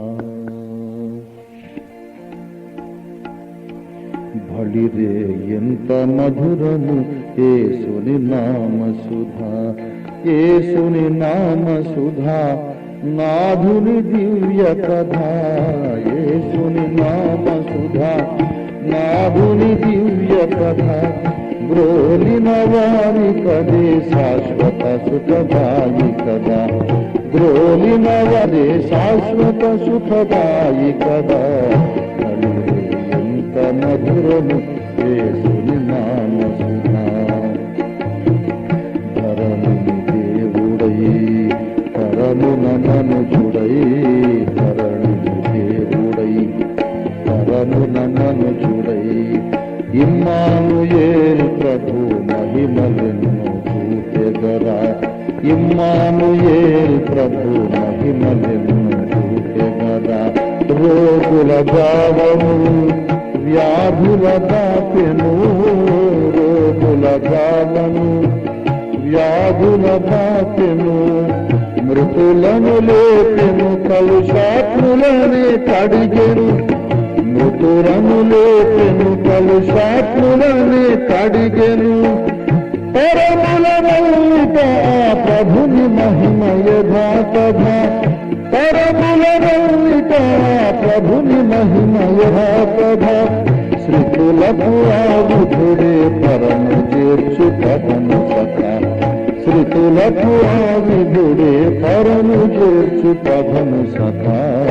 హలిరే ఎంత మధురము యేసుని నామ సుధా. చాలా మంది ఈ చరణాన్ని ప్రశ్నించారు. ధరణిని దేవుడై పరమున మనుజుడై. ఓఫిరన్న కొంచెం పప్పులో కాలేశాడు అనుకున్న అభిమానులు కూడా ఉన్నారు. రాంగ్ రాంగ్ రా అన్న, ప్రింటింగ్ మిస్టేకా కొంప తీసి, మీరైతే ఇట్లా రాయరు నాకు తెలుసు అని అన్నోళ్ళు కూడా ఉన్నారు. ధరణిని దేవుడై పరమున మనుజుడై. ఎట్లా కాదన్నా, ఇక్కడేమో మనిషి, అక్కడికి పోతే దేవుడు అని మన అభిప్రాయం. కాదు కాదు కాదు కాదు, ఇక్కడున్నప్పుడు ఆయన దేవుడు. కన్యక గర్భవతి అయి కుమారుని కను, ఇమ్మానుయేల్ అనే పేరు అతనికి పెట్టబడు. మనకు తోడై ఉన్న దేవుడు. ఈ భూమి మీద ఉన్నప్పుడేమో మనిషికి తోడై ఉన్న దేవుడు ఆయన. ఆరోహణమై ఆకాశ మండలములన్నిటికంటే మరిపకి హెచ్చింపబడి తండ్రి అయిన దేవుని కుడి పార్శ్వమున ఉన్నప్పుడు ఎవరో తెలుసా? దేవునికి తోడై ఉన్న నరుడాయన. On earth he was God with men, but in heaven he is man with God. He is man with God. ఇక్కడేమో మనకు తోడై ఉన్న దేవుడు, అక్కడేమో దేవునికి తోడై ఉన్న మనిషి. He is man in heaven, the glorified man, the representative of the glorified church. మహిమపరచబడిన మానవుడు, పరలోక దర్బారులో మహిమగల నరుడు అని చాలా కాలము క్రిందట నేను క్రిస్మస్ ప్రత్యేక సందేశంగా కడబోర పత్రికలో రాశాను. నా శిష్యుకైనా ఈ విషయం గుర్తుందో లేదో. పరలోక దర్బారులో మహిమగల నరుడు యేసుక్రీస్తును నరుడు. యేసయ్య దేవుడు కాదా? దేవుడే, కాదని చెప్పలేదు. ఆయన సర్వాధికారియే దేవుడై ఉండి నిరంతరము స్తోత్రార్హుడై ఉన్నాడు. ఆయన నిజమైన దేవుడు, నిత్యుడైన దేవుడు. ఆయన దేవుడే, గాని తన్ను తాను కుంచుకొని తగ్గించుకొని ఖాళీ చేసుకొని 6లోనికి దిగాడు. ఆశ్రయపురమనగా క్రీస్తు, 6 అనగా యెహోవాయే ఆశ్రయదుర్గం అన్నాడుగా. యెహోవా దేవుడు ఆశ్రయదుర్గం కావడానికి ఏ సంఖ్యలోకి వచ్చాడు? 6లోకి వచ్చాడనే సందేశం. దేవునికి స్తోత్రం కలుగునుగాక. ప్రభునందు ప్రియులారా, ఇక ఇంకొక విషయం చెప్పి ఈనాటి ప్రసంగాన్ని ముగిస్తాను. ఈ ఒక విషయం చెప్పకపోతే నేను ఈ అంశమునకు అన్యాయం చేసిన వాడిని అవుతాను, మీకందరికీ అన్యాయం అయిపోతుంది. మొదట 3 అన్నాను, తర్వాత ఇప్పుడు 6 అన్నాను. కొంపతీసి 9 అంటావేంట్రా బాబు అని భయపడకండి, సంఖ్యను పెంచను గాని ఈ 6 ఆశ్రయపురాలలో ఇంకొక మర్మం ఉంది. 6 ఎందుకు పెట్టాడు అంటే, సంఖ్యాకాండము 35వ అధ్యాయానికి ఇప్పుడు రండి, 14వ వచనం. వాటిలో యోర్దాను ఇద్దరిని 3 పురములను ఇయ్యవలను, కనాను దేశములో 3 పురములను ఇయ్యవలను, అవి మీకు ఆశ్రయపురములుగా ఉండును. యోర్దానుకు యువతల 3 ఆశ్రయపురాలు, యోర్దానుకు అవతల 3 ఆశ్రయపురాలు. అది దేవుని అరేంజ్మెంట్. కారణం ఏమిటంటే, యోర్దాను యువతల ఉన్న వారికి అవతల ఉన్న వారికి సమానంగా రక్షణను దేవుడిస్తూ ఉన్నాడు. ఆశ్రయదుర్గం అనగా రక్షణ ఏర్పాటు అని అర్థం. దేవుని రక్షణ సంకల్పము, రక్షణ ఏర్పాటు యోర్దాను యువతల ఉన్న వారికి అవతల ఉన్న వారికి సమానముగా అందుబాటులో ఉన్నది. ఇది దేవుని కృప ఔన్నత్యమునకు చక్కని తార్కాణం. ఇంతకు బ్రదర్ మీరు కొంచెం ఓవర్ ఎంఫసైజ్ చేస్తున్నట్టున్నది. యోర్దాను యువతల అవతల అనే దాంట్లో పెద్ద అంత ముఖ్యమైన విషయం ఏమున్నదండి? యువతల ఉన్న వాళ్ళెవరు, అవతల ఉన్న వాళ్ళెవరు అని మీరు అడగవచ్చు. ప్రియులారా, ఇదే సంఖ్యాకాండము 32వ అధ్యాయంలోనికి వెళితే ఈ యువతలు ఉన్న వాళ్ళెవరో అవతల ఉన్న వాళ్ళెవరో మనకు అర్థమవుతుంది. సంఖ్యాకాండము 32వ అధ్యాయము చూడండి దయచేసి, మొదటి నుండి చదువుతున్నాను. రూబేనీయులకును గాదీయులకును అతి విస్తారమైన మందలుండెను గనుక యాజెరు ప్రదేశమును గిలాదు ప్రదేశమును మందలకు తగిన స్థలమని తెలుసుకొని వారు వచ్చి మోషను యాజకుడకు ఎలియాజరును సమాజ ప్రధానులతో అతారోతు, దీబోను, యాజరు, నిమ్రా, హెష్బోను, ఏలాలే, షెబాము, నెబో, బెయోను అను స్థలములు అనగా ఇశ్రాయేలీయుల సమాజము ఎదుట యెహోవా తెచ్చిన ఈ దేశము మందలకు తగిన ప్రదేశము. నీ సేవకులమైన మాకు మందలు కలవు కాబట్టి మా ఎడల నీకు కటాక్షము కలిగిన ఎడల మమ్మను యోర్దాను అద్దరికి దాటింపక నీ దాసులమైన మాకు ఈ దేశమును స్వాస్థ్యముగా ఇమ్మనగా.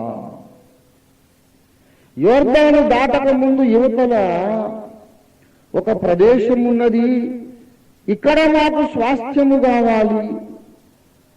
ఓ మోషే, దైవజనుడా, మా నాయకుడా, నీకు మా మీద కటాక్షము కలిగిన ఎడల యోర్దాను అవతలకి మమ్మను దాటించవద్దు.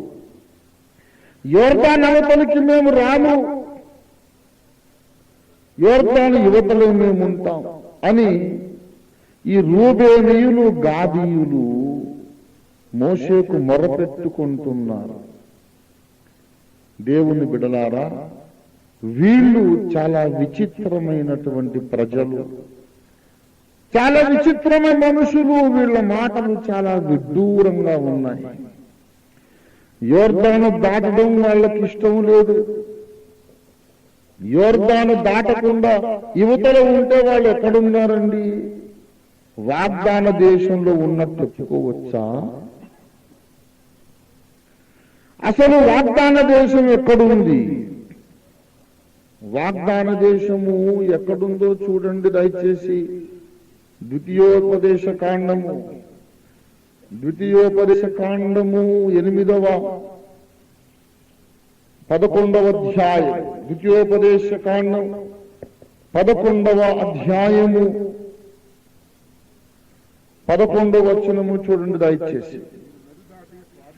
మీరు నది దాటి స్వాధీనపరచుకొనుటకు వెళ్ళుచున్న దేశము కొండలు లోయలు గల దేశము, అది ఆకాశ వర్ష జలము త్రాగును. దయచేసి 11వ అధ్యాయం 8వ వచనము చూడండి. మీరు బలము కలిగి స్వాధీనపరచుకొనుటకై నది దాటి వెళ్ళుచున్న ఆ దేశమందు ప్రవేశించి దానిని స్వాధీనపరుచుకొనున్నట్లు. నది దాటి స్వాధీనపరుచుకొను దేశము. నది దాటగానే ఉన్నది ఏమిటంటే కనాను దేశము. ప్రభునందు ప్రియులారా, అబ్రహాముకు దేవుడు వాగ్దానము చేసిన దేశం ఎక్కడ ఉన్నది? నది అవతల ఉన్నది. కనాను దేశం అనగా ఏ దేశము? నది దాటిన తర్వాత ఉన్న దానిని కనాను దేశం అంటాం. లేచిరండి విశ్వాసులారా, యోర్దాను నదిని దాటను. ఈ పాట ఇక్కడ తెలుసా? లేచిరండి విశ్వాసులారా, యోర్దాను నదిని దాటను. విడిచిపెట్టుడి మిస్రాయిం సుఖ విలాసమాయలం. లేచిరండి విశ్వాసులారా, యోర్దాను నదిని దాటను. విడిచిపెట్టుడి మిస్రాయిం సుఖ విలాసమాయలం. సందేహించకలేశమైన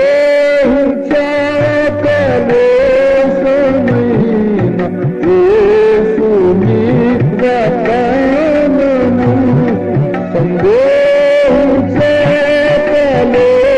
సందేహించకలేశమైన యేసుని వాగ్దానము.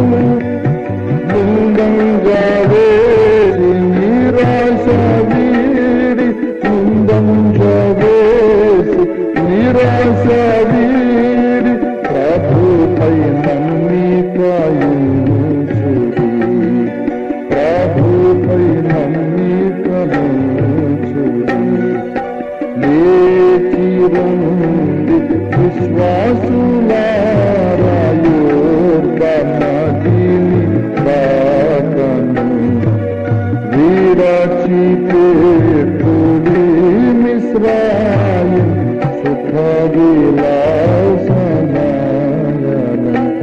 సియోను గీతములో ఉంటుంది పాట. లేచిరండి విశ్వాసులారా, యోర్దాను నదిని దాటను. నది దాటితేనే నీవు కనాను దేశంలో ఉన్నట్లు లెక్క. ఒక మాట మిమ్మల్ని అడుగుతాను. ఈ రూబేనీయులు గాదీల ప్రముఖులను మనం అడుగుదాం. బాబు, మీరు 40 సంవత్సరాలు అరణ్యములో నడిచి వచ్చేటప్పుడు ఏ దేశంలో చేరడానికి నడిచారయ్యా? దేని మీద ఆశ పెట్టుకొని వచ్చారు? ఐగుప్తు నుండి బయటకు వచ్చినప్పుడు మీ ఆశ ఎక్కడుంది? కనాను చేరాలి అనే ఆశ. 40 సంవత్సరాలు నడుస్తున్నప్పుడు మీ ఆశ ఏమిటి? కనాను భూమికి చేరాలని ఆశతో నడిచారు. ఇప్పుడు కనాను భూమి ఎక్కడుంది? నది అవతల ఉంది. కనాను దేశ పొలిమేర వచ్చిన తర్వాత ఇప్పుడు ఏమంటున్నారంటే మేము ఆ దేశానికి రాము. ఏ దేశం కోసమైతే 400 సంవత్సరాలు ఇశ్రాయేలు జనాంగము ఎదురు చూచిందో, ఏ దేశంలో చేరడానికి ఫరో దాస్యము నుండి దేవుని చేత వారు విడిపించబడ్డారు, ఏ దేశంలో చేరడానికి 40 ఏళ్ళు నడిచారు, ఆ దేశానికి మేము రాము అంటున్నారు. మేము రాము, నాకు ఇక్కడ బాగుంది. సరే, మంచిది, మీ ఇష్టం, మీ కర్మ. ఇప్పుడు మీరు ఎక్కడున్నట్టు బాబు? ఎక్కడున్నట్టు? ఐగుప్తు దాస్యంలో ఉన్నారని చెప్పొచ్చా వీళ్ళను? చెప్పండి. ఐగుప్తు దాస్యంలో ఉన్నారా? లేరు. పోనీ అరణ్యములో యాత్ర చేస్తున్నారా? కాదు. యాత్రికులు కాదు, దాసులు కాదు, యాత్రికులు కాదు. పోనీ వాగ్దాన భూమిలో ఉన్నారని చెప్పొచ్చా? లేరు. వాగ్దాన భూమిలో కూడా లేరు. అటు దాస్యములో లేరు, ఇటు యాత్రలో లేరు, ఇటు వాగ్దాన భూమిలో కూడా లేరు.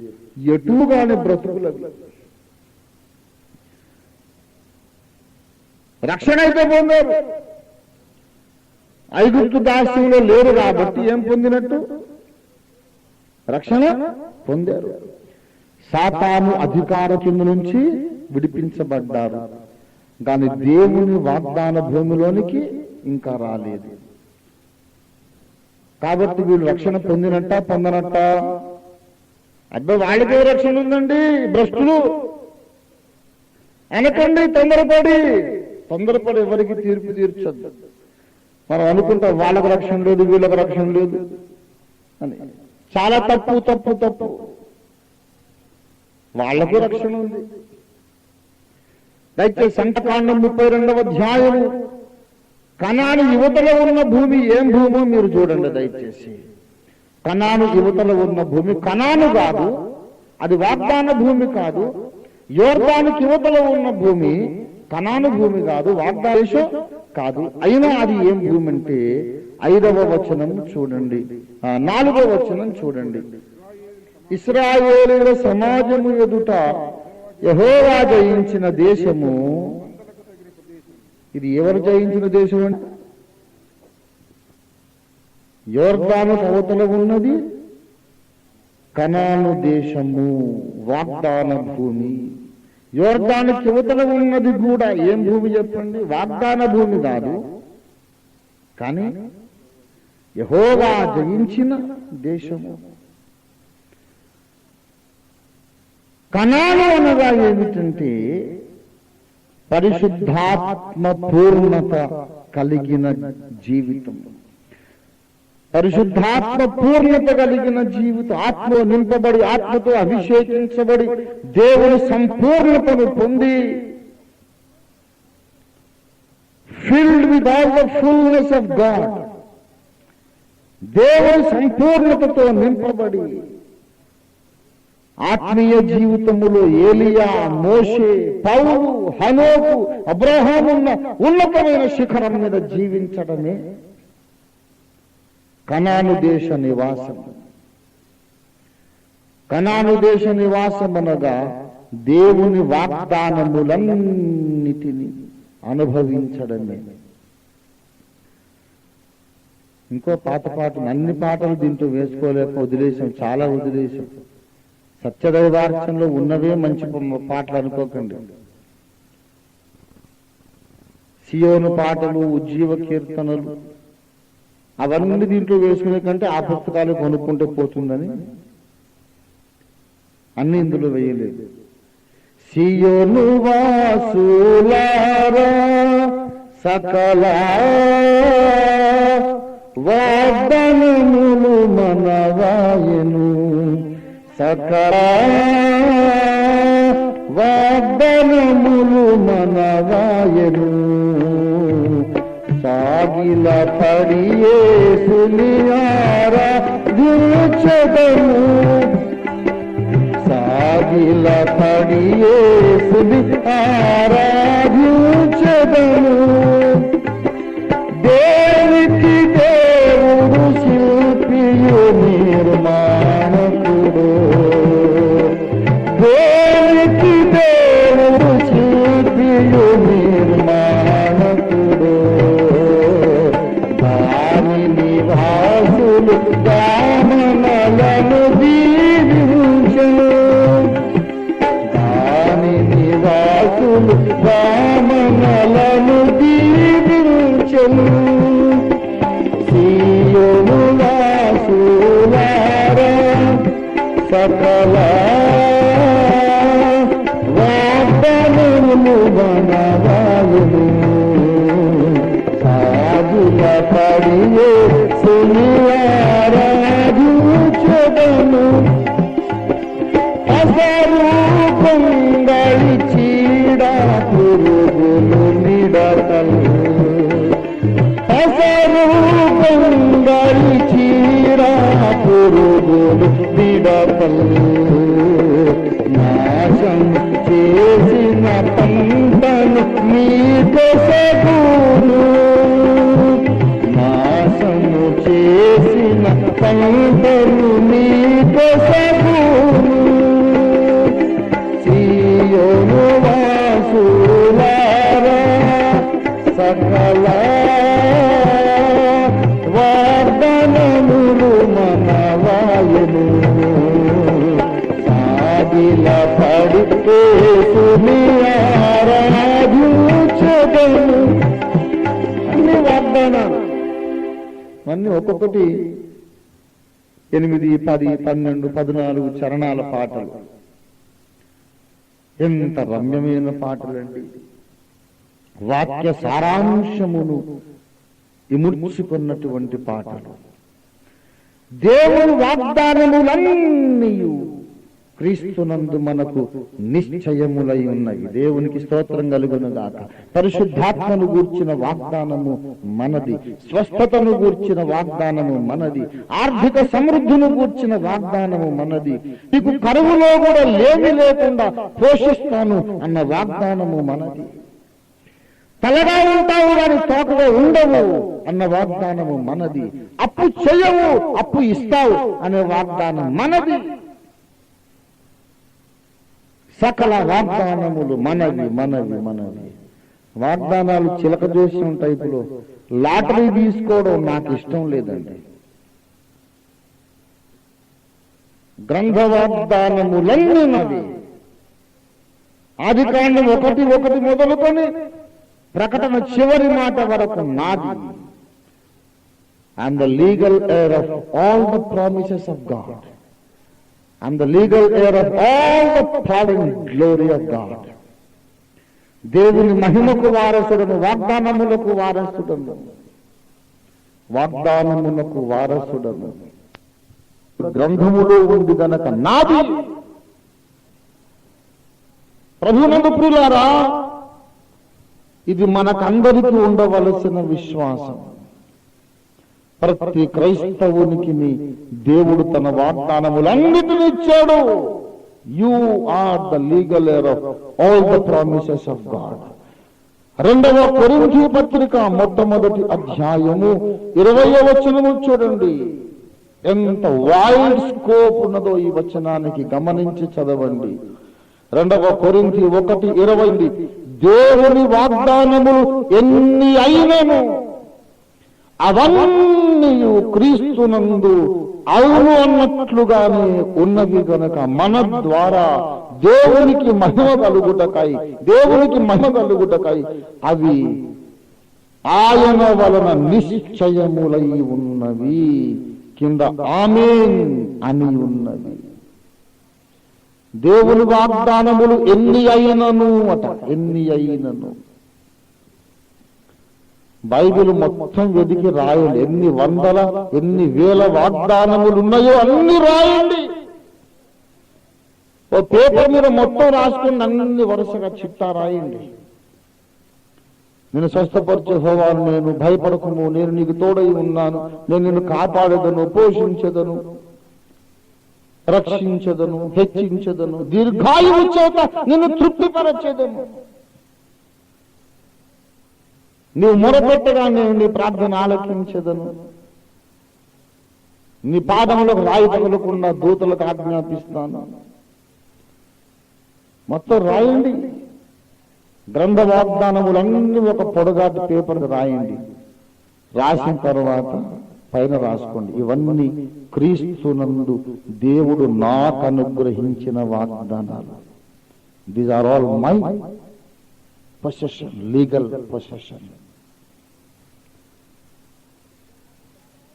గ్రంథ వాగ్దానములన్నీ మనవి. దాని ఆ వాగ్దానాలలోనికి మేము రాము అనే రూబేనీయులున్నారు ఈనాడు. ఆనాడు 10 గోత్రాలు కనాన్లోకి వెళ్ళడానికి ఇష్టపడ్డాయి, 2 గోత్రాలు వెళ్ళడానికి ఇష్టపడలేదు. మేము ఇక్కడ బయట ఉంటాం. కానీ ఈనాడు దేవుని సంపూర్ణతలోనికి వెళ్ళడానికి ఇష్టపడని వారే ఎక్కువ మంది. ప్రపంచ క్రైస్తవులందరినీ ఒక చోట మనం సమావేశపరచగలిగితే, వాళ్ళని చేతులెత్తించగలిగితే, కనాను దాటడానికి ఎంతమంది ఇష్టపడుతున్నారు అని అడిగితే, ఈ ప్రపంచ క్రైస్తవ జనాభాలో, ప్రపంచ క్రైస్తవ సమాజములో మేము కనానుకు చేరను, యోర్దానును దాటను, యువతలే మాకు బాగుంది అన్నవాళ్ళే 190 మంది, ఇంకెక్కువ మంది ఏమో. ఈనాటి క్రైస్తవులకు యోర్దాను దాటడం ఇష్టం లేదు. ఈనాటి క్రైస్తవులకు ఆత్మాభిషేకం ఇష్టం లేదు. ఈనాటి క్రైస్తవులకు పరిశుద్ధాత్మ వరాలు ఇష్టం లేదు. ఈనాటి క్రైస్తవులకు ఆత్మ కృపావరములు ఇష్టం లేదు. ఈనాటి క్రైస్తవులకు వాక్య సారాంశం ఇష్టం లేదు. పౌలు అంతస్తులో జీవించడం ఇష్టం లేదని, నేనొక ఏలియాను కావాలి, నేనొక పౌలును కావాలి, నేనొక మోషేను కావాలి, హనోకు లాగా నేను దేవునితో నడవాలి. I must reach the highest possible peak in my spiritual life. ఆత్మీయ జీవితంలో అతి ఉన్నత శిఖరం ఎక్కాలి అనే వాళ్ళు ఎంతమంది? ఏదోసారి నమ్మాము, బాప్తిస్మం పొందాము, చచ్చిపోతే నరకానికి వెళ్ళవు. ఇది చాలా బాగా మళ్ళీ ఎందుకండి ఆ కొండొట్టు ఈ కొండొట్టు ఎందుకు మమ్మల్ని తిప్పలు పెడతారు? అయ్యగారు మీకు మా మీద కటాక్షము కలిగిన ఎడల పరిశుద్ధాత్మ పొందమని మాకు చెప్పకండి. అయ్యగారు మీకు మా మీద కటాక్షము కలిగిన ఎడల పరిశుద్ధాత్మాభిషేకము పొందమని మాకు చెప్పకండి. మీకు మా మీద కటాక్షమున్న ఎడల బైబిల్ అంతా చదవమని మాకు చెప్పకండి. మీకు మా మీద కటాక్షమున్న ఎడల దేవునితో అనుక్షణము సహవాసం చేయమని మాకు చెప్పకండి. అయ్యా మీకు మా మీద కటాక్షం ఉన్న ఎడల ఏదో పండగ క్రైస్తవులుగా మమ్మల్ని మిగిలిపోనియండి. మీకు మా మీద కటాక్షం ఉన్న ఎడల కులతత్వాలతో కులపిచ్చితో మమ్మల్ని బతకనియ్యండి. మీకు మా మీద కటాక్షం ఉన్న ఎడల ధనపేక్షతో వేషధారణతో అసూయతో మమ్మల్ని బతకనియ్యండి. ఏదో మమ్మల్ని నాకు వదిలేయండి సార్, సంపూర్ణులు గండి అని బోధ చేసి మమ్మల్ని చంపకండి. ఏమంటున్నారు? ఏం తక్కువ? ఐగుప్తు నుండి విమోచించబడ్డాము, ఇంకా ఆ సంపూర్ణతలోకి రాలేదు, అంతే కదా. ఇక్కడ ఉండని మమ్మల్ని అనే దౌర్భాగ్యులే ఎక్కువ మంది ఉన్నారు. దౌర్భాగ్యులు అనే మాట నోరార నోటి నిండా ప్రియముగా సంతోషంగా సంతృప్తిగా పలికాను. నాకు ఎప్పుడు స్లిప్ ఆఫ్ ద టంగ్ ఉండదండి. చాలా క్యాలిక్యులేటెడ్ గా వాక్యానుసారంగా తిట్టాలనుకున్నాను. మరి ఏమన్నా వాళ్ళని ధన్యజీవులు అందామా? అబ్బా ఏమి ధన్యత నాయనా, ఇంత దూరం నడిచి కనానుకు చేరకుండా సక్సెస్ఫుల్ గా బయట ఉండిపోయావు, కంగ్రాచులేషన్స్ బ్రదర్ అనాలా? సోదరుడా, సోదరి, కనాను దాటడం నీకు ఇష్టమేనా? యోర్దాను దాటడం నీకు ఇష్టమేనా సోదరి? యోర్దాను దాటి కనాను భూమిలో ప్రవేశించడం నీకు ఇష్టమేనా? లోతైన జలముల్లోకి పోవడం ఇష్టమేనా? ఎత్తైన కొండలెక్కడం ఇష్టమేనా? Please come in to the fullness of God. Paul తాను నాటిన సంఘాల కొరకు అదే ప్రార్థన చేశాడు. ఎఫెసీ పత్రిక 3వ అధ్యాయము 15వ వచనం చూడండి. ఎఫెసీ 3:15, మీరు అంతరంగ పురుషుని యందు శక్తి కలిగి ఆయన ఆత్మ వలన బలపరచబడినట్లుగాను క్రీస్తు మీ హృదయములలో విశ్వాసము ద్వారా నివసించున్నట్లుగాను తన మహిమైశ్వర్యము చొప్పున మీకు దయచేయవలెననియు మీరు దేవుని సంపూర్ణత యందు పూర్ణులగునట్లుగా, that you must be full in the fullness of God. That was the petition of Apostle Paul before the throne of God. The believers at Ephesus must be full in the fullness of God. ఎఫెసు విశ్వాసులు, పౌలు నాటిన సంఘములన్నిటిలో ఉన్న సకల విశ్వాసులు దేవుని సంపూర్ణత యందు పూర్ణులు కావాలి. దేవుని పోలికలోకి మారాలి, క్రీస్తు పోలికలోకి మారాలి, దేవుని ప్రతిబింబాలుగా తయారు కావాలి. శక్తిలో, మహిమలో, పరిశుద్ధతలో, ప్రేమలో, క్షమాపణలో, దయా, జాలి, వాత్సల్యములో. నువ్వు ఒక ఊర్లో ఉంటే దేవుడు దిగొచ్చాడా ఏమిటని ప్రజలు కన్ఫ్యూజ్ అయిపోవాలి. అంత కరుణ, ప్రేమ, జాలి, వాత్సల్యం నీలో వారు చూడాలి. హేతువాదులు రావాలి, నిన్ను చూడాలి. బాబు దేవుడు ఉన్నాడో లేడో తెలియదు కానీ ఉంటే గింటే నీలోనే ఉన్నాడయ్యా అని ఒప్పుకొని వెళ్ళాలి. అంతటి పరిపక్వతకు నీవు రావాలి. నమ్మి బాప్తింపంతో సరిపోదు. యోర్దాను దాటండి, దాటండి, లేచి రండి విశ్వాసులారా, యోర్దాను నదిని దాటండి. యోర్దాను దాటితే అవతల ఉన్నది వాగ్దానం, పరిశుద్ధాత్మను గుర్చిన వాగ్దానం, సకల వాగ్దానములు ఉన్నవి. యోర్దాను దాకా వచ్చారు, దేవుని సంపూర్ణత యొక్క పొలిమేరకు వచ్చారు. ఇక్కడే సెటిల్ అయిపోదాం అనుకుంటున్నారు. ఎంత దురదృష్టవంతులు, ఎంత నిర్భాగ్యులు. అయితే దేవుని అపార కరుణా సంపన్నత చూడండి. దేవుని సంపూర్ణతలోనికి రాని వాళ్ళ కోసం కూడా యోర్దానుకు యువతల 3 ఆశ్రయపురాలు కట్టండి అన్నాడు. That is the height and peak of the goodness of God. నాకెద గుండెలు అవిసిపోయినాయి, బద్దలైపోయినాయి. ఎప్పుడైతే ఈ సత్యాన్ని నేను చూశానో నా గుండెలు అవిసిపోయినాయండి. God is not so angry with the people who don't want to come into the fullness of God.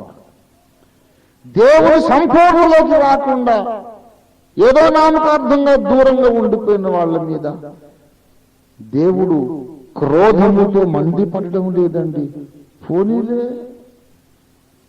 వాడి మీద నేను జాలి పడుతున్నాను అనుకుంటున్నాను. చాలా సంఘాలు చెప్తాయి ఏంటంటే పరిశుద్ధాత్మను పొందితేనే రక్షణ అని, అన్య భాషలు మాట్లాడితేనే రక్షణ అంట. ఈ పెంతెకోస్తు సంఘాలు కనిపెట్టిన ఇది తప్పున్నర తప్పు. ఒరిజినల్ ఐపీసీ సేవకుడిని నేను చెబుతున్నాను, నేర్చుకోండి. తెలియకపోతే నేర్చుకోండి, అనవసరంగా అడ్డం రాకండి. అన్య భాష మాట్లాడితేనే ఆత్మ ఉన్నట్టు. భాషలు లేనివాడు ఆత్మ లేనివాడే, ఆత్మ లేనివాడు ఆయన వాడు కాడు. కాబట్టి భాషలు మాట్లాడిన వాడు పరలోకానికి రాడు. నమ్మి భారస్వామ్యం పొందిన అన్ని భాషలు మాట్లాడకపోతే పరలోకానికి రాడు అనేది పెంతెకోస్తు బోధ, తప్పు. అపొస్తలుల కార్యాల సిద్ధాంతమునకు అతి దగ్గరగా ఉన్నది పెంతెకోస్తు బోధ. కానీ అందులో కూడా లోపాలు ఉన్నాయి, దిద్దుకోవాలి. అందుకే మేము సంస్కర్తలం, వీఆర్ రిఫార్మర్స్. మేము సిద్ధాంతానికి దాసులం కాదు, వాక్య సారాంశ సత్యమునకే దాసులు. బైబిల్ మిషన్ వాళ్ళ నుండి నేర్చుకున్నాం, బాప్టిస్ట్ వారి నుంచి నేర్చుకున్నాం, లూథరన్ వారి నుంచి నేర్చుకున్నాం, చర్చ్ ఆఫ్ సౌత్ ఇండియా నుండి మెథడిస్ట్ వారి నుంచి నేర్చుకున్నాం, బ్రదరన్ వారి నుంచి నేర్చుకున్నాం, హెబ్రోన్ వారి నుంచి నేర్చుకున్నాం, పెంతెకోస్తు వారి నుంచి నేర్చుకున్నాం, సెవెంత్ అడ్వెంటిస్ట్ వారి నుంచి నేర్చుకున్నాం. అందరి నుండి నేర్చుకున్నాం. ఎవరు మాకు దూరం కాదు, ఎవరు మాకు శత్రువు కాదు, ఎవరు మాకు నెత్తిన కూర్చోడానికి యోగ్యులు కాదు. అందరిలో నుండి పరిశుద్ధాత్మ దేవుడు మాకు నేర్పుతున్నాడు. అందరూ అన్నదమ్ములే. మాకు గురువు మాత్రం పౌలు, పరిశుద్ధాత్మ దేవుడు అంతే.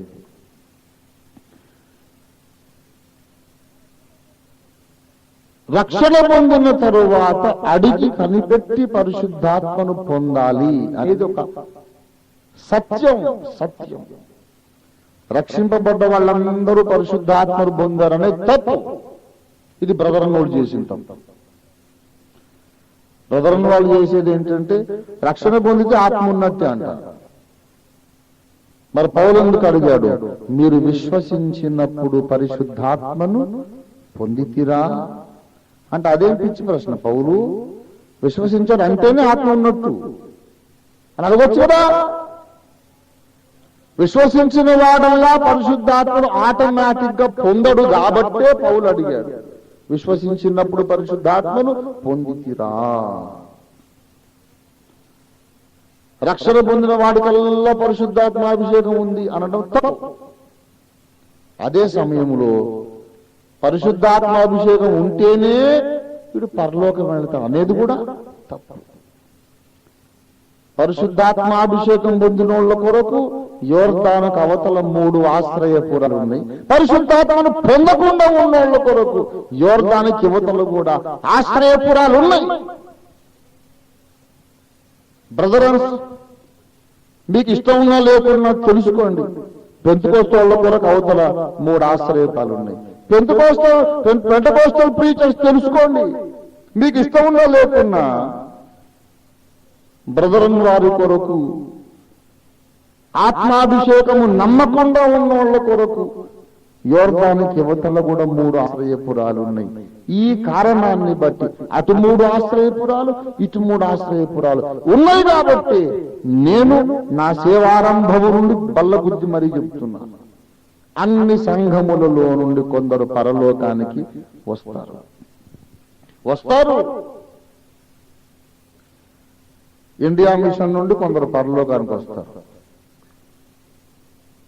చర్చ్ ఆఫ్ సౌత్ ఇండియా నుండి కొందరు పరలోకానికి వస్తారు. లూథరన్ నుండి కొందరు పరలోకానికి వస్తారు. పెంతెకోస్తు నుండి కొందరు పరలోకానికి వస్తారు. హెబ్రోన్ నుంచి కొందరు పరలోకానికి వస్తారు. చర్చ్ ఆఫ్ క్రైస్ట్ కూడా కొందరు పరలోకానికి వస్తారు. అరే వాళ్ళు సత్యం ఒప్పుకోరు కదండి, ఎలాగా అంటే ఒప్పుకున్నా ఒప్పుకోకపోయినా అటు 3 ఇటు 3 ఆశ్రయపురాలు దేవుడు పెట్టాడు. That is the large vision of agape church. అందుకే మేము ఎవరిని నెత్తిన పెట్టుకోము, ఎవరిని తూలనాడి దూషించం. అందరూ అన్నదమ్ములే.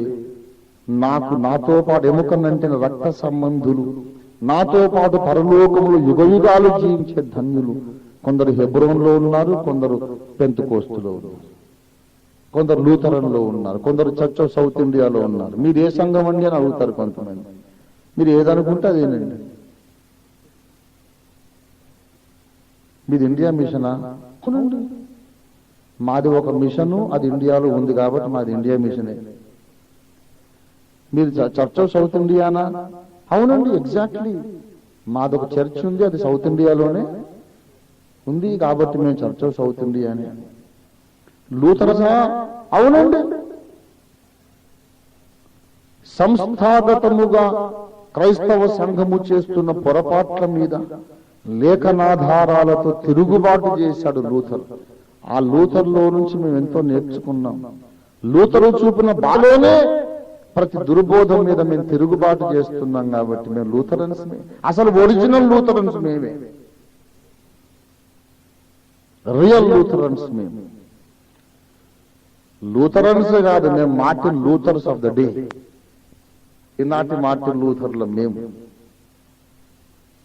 మీది బైబిల్ మిషనా? అవును. లేకపోతే బైబిల్ మిషన్ కాకపోతే ఖురాన్ మిషనా, రామాయణ మిషనా? మేము బైబిల్ మిషనే. మరి బైబిల్ మిషనేనండి. ఇంత బోధ ఇంత గోల మొత్తం బైబిల్ నుంచే కదా. ఏ పని చేసినా బైబిల్ ఆధారంగా చేస్తాం కాబట్టి మేము అసలు సిసలైన బైబిల్ మిషన్. మీరు బాప్టిస్ట్ వాళ్ళ? అవును సార్.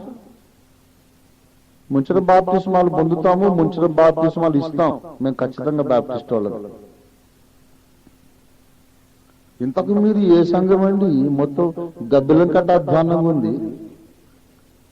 గబ్బిలం 2 రకాలైతే మీరు మొత్తం 200 రకాలు ఉన్నారు. ఇది ఏ సంఘం సార్? మమ్మల్ని కన్ఫ్యూజ్ చేయకుండా చెప్పండి. అంటే క్రీస్తు అనే బండ మీద, అపొస్తలుల పునాది మీద పౌలు కాలములో పరిశుద్ధాత్మ దేవుడు కట్టనారంభించిన సంఘము యొక్క ఈ తరం స్వరూపమే అగాపే సంపూర్ణ సువార్త సంఘం. దేవునికి స్తోత్రం కలుగునుగాక. We're a special church and we're happy about it. We're grateful to God about it. మొన్న ఎవరో అడుగుతున్నారు, బ్రదర్ మీరు చాలా మంచి సేవ చేస్తున్నారు కానీ మీరు మా సంస్థలో కలిస్తే ఇంకా బాగుంటుందంట. ఏంటి బాగుంటుందంటే నెలకు 10,000 ఇస్తాడట. పిచ్చి మొహమా, నాకు నెలకు 10 లక్షలు కావాలి. 10,000 నువ్వు ఇవ్వడం ఏంటి? నెలకు 10 లక్షలు కావాలి. ఇచ్చినా మమ్మల్ని మింగగలిగిన తిమ్మింగలం ఇప్పటిదాకా పుట్టలేదు, పోయిరా బాబు అని చెప్పి. నన్ను మింగడానికి నీ మూర్తి సరిపోదు. మాది గ్లోబల్ విజన్ బాబు. నా పిల్లలు అమెరికాలో ఉన్నారు, నా పిల్లలు సింగపూర్లో ఉన్నారు, నా పిల్లలు పాకిస్తాన్లో ఉన్నారు, నా పిల్లలు లండన్లో ఇంగ్లాండ్లో ఉన్నారు, నా పిల్లలు అమెరికాలో ఉన్నారు. అగాపే సంఘం అనే దర్శనము ప్రపంచానికి వ్యాపించింది. భగ్గున అగ్నిపర్వతంలాగా బద్దలవుతుంది పొద్దున. అబద్ధ క్రీస్తు సింహాసనం ఎక్కగానే వాడుకున్న ఫస్ట్ అపోజిషన్ పార్టీ మేమే. దేవుడి స్తోత్రం కలుగునుగాక. ఇది పరిశుద్ధాత్మ కార్యం. ఆయనకే మహిమ చెల్లిస్తున్నాం. దేవుడికి స్తోత్రం కలుగునుగాక. ప్రియులారా, ఆశ్రయపురము అనగా మన కొరకు రక్షకుడుగా అవతరించిన యేసు అని అర్థము. ఆశ్రయపురాలు మొదట 3 అన్నాడు. దానికి అర్థం ఏంటంటే శరీర ఆత్మ ప్రాణములకు ఆయన రక్షకుడని అర్థము. తర్వాత 6 అన్నాడు. దానికి అర్థం ఏంటి? ఆయన దేవుని కంటే కొంచెము తక్కువ వాడు అగుట వలన మనకు రక్షకుడయ్యాడని అర్థం. ఆ తర్వాత ఇంకో విషయం చెప్పారు. ఏమని? అటు 3 ఇటు 3 అనగా సంపూర్ణతలోనికి వచ్చువారి కొరకు రక్షణ, సంపూర్ణతకు రానోళ్ళ కొరకు కూడా రక్షణ. రక్షణ సమానమేనండో. ఒకడు ఉన్నతమైన సేవ చేయొచ్చు, ఒకడు సోమరిపోతు కావచ్చు. ఒక నమ్మకముగా 10వ భాగం ఇవ్వచ్చు, ఒకడు 10వ భాగం ఎగ్గొట్టే దొంగ కావచ్చు. ఒకడు 24 గంటలు ప్రార్థించే ప్రార్థన వీరుడు యోధుడు కావచ్చు, ఒకడు ప్రార్థనలో సోమరిపో కావచ్చు. అయినా రక్షణ సమానమే. ఇది అన్యాయం సార్. ఈ దొంగలకు యథార్థవంతులకు సమానంగా రక్షణ ఇవ్వటం అన్యాయం కాదా? అంటే దానికి యేసయ్య ఓ చక్కటి మాట చెప్పాడండి. మత్తయి సువార్తలోనికి రండి మీరు దయచేసి. 20వ అధ్యాయం, మత్తయి సువార్త 20వ అధ్యాయము 14వ వచనం. నీ సొమ్ము నీవు తీసుకొని పొమ్ము, నీకిచ్చినట్టే కడపట వచ్చిన వీరికి ఇచ్చుటకు నాకు ఇష్టమైనది. నాకిష్టము వచ్చినట్లు నా సొంత సొమ్ముతో చేయుట న్యాయము కాదా? నేను మంచివాడనైనందున నీకు కడుపు మంటగా ఉన్నదా అని చెప్పాను. నా ఇష్టం. ఒకడు ఎక్కువ పని చేసినట్టున్నాడు, ఒకడు ఇప్పుడే పనికి చేరాడు. ఒకడు ఎక్కువ పని చేశాడు, ఒకడు తక్కువ పని చేశాడు. వానికి వీని సమానముగా జీతం ఇచ్చాడు. ఇది రక్షణ అనే జీతం. దేవుని బిడ్డలారా, రక్షణ అనే విషయానికి వస్తే అందరూ సమానమే. దశమభాగం ఇచ్చేవారు, ఇవ్వని వారు, క్రమంగా ప్రార్థించేవారు, ప్రార్థించని వారు, బైబిలు పరిశోధించేవారు, పరిశోధించని వారు, నమ్మి బాప్తిస్మం పొందిన తర్వాత రక్షణ దగ్గర అందరూ సమానమే. యేసయ్య అంటాడు, నా ఇష్టం. అందరికీ సమానంగా కూడా నాకు ఇష్టమైందంతే. నా సొంత సొమ్ముతో నాకు ఇష్టం వచ్చినట్టు చేయడం న్యాయం కాదా? నీకు అభ్యంతరం ఏంటి అంటాడు. రక్షణ సమానమే, కానీ పరలోకానికి వెళ్ళాక అక్కడ పదవులు సమానము కాదు, హోదాలు సమానము కాదు. ఎవరైతే దేవుని వాగ్దత్త దేశములో జీవించారో వారు మాత్రమే సింహాసనం ఎక్కుతారు. అయ్యా, వాడేమో అపనమ్మకస్తుడు, నేను చాలా నమ్మకంగా ఉన్నాను. వాడేమో అసలు సేవే చేయలేదు, జీతం తీసుకొని నిద్రపోయాడు. నేనేమో జీతం తీసుకోకుండా నా రక్తం ధారతో సేవ చేశాను. మరి నాకు ఎక్కువే ఉంది అని అడిగితే బహుమానములు వేరు, హోదాలు వేరు, అంతస్తులు వేరు. పరలోకానికి వెళ్ళిన తర్వాత ఎవరి పనిని బట్టి వానికి జీతము కలుగును. 1 కొరింథీ పత్రిక ఒక మాట చదివి ముగించేస్తాను. 1 కొరింథీ పత్రిక 3వ అధ్యాయము దయచేసి 15వ వచనం చూడండి. 14వ వచనము నుండి, పునాది మీద ఒకడు కట్టిన పని నిలిచిన కదా వాడు జీతము పుచ్చుకొనును. ఒకరిని పని కాల్చివేయబడిన ఎడల వానికి నష్టము కలుగును. ఏమండి, వాని పని ఎట్టిదో దానిని అగ్నియే పరీక్షించును. పనిని బట్టి జీతము, పనిని బట్టి జీతం. అక్కడికి వెళ్ళిన తర్వాత సేవను పరీక్షిస్తాడు, మన బ్రతుకును పరీక్షిస్తాడు, మన విశ్వాసాన్ని పరీక్షిస్తాడు, మన హృదయ వైఖరిని పరీక్షిస్తాడు. ఎవరికి ఏ జీతం ఇవ్వాలో ఆ జీతం ఇస్తాడు. అక్కడికి వెళ్ళిన తర్వాత అందరూ దేవుని పిల్లలే. అన్నయ్య, తమ్ముడు, చెల్లి అని పిలుచుకోవాల్సిందే, తప్పదు. అందుకే ఇప్పుడు కూడా అన్ని సంఘాల్లో ఉన్న వాళ్ళు కలిసి ఉండండి అని చెప్తూ ఉంటాం. వాడు మన గుడికి రాడని చెప్పేసి వాడికి వందనాలు చెప్పకపోవడం, పలకరించకపోవడం మంచి బుద్ధి కాదు, అది చుప్పనాతి బుద్ధి. మన గుడికి రానోడిని పలకరించని చుప్పనాతోళ్ళు రేపు పరలోకానికి వచ్చిన తర్వాత సిగ్గుతో తలదించుకుంటారు.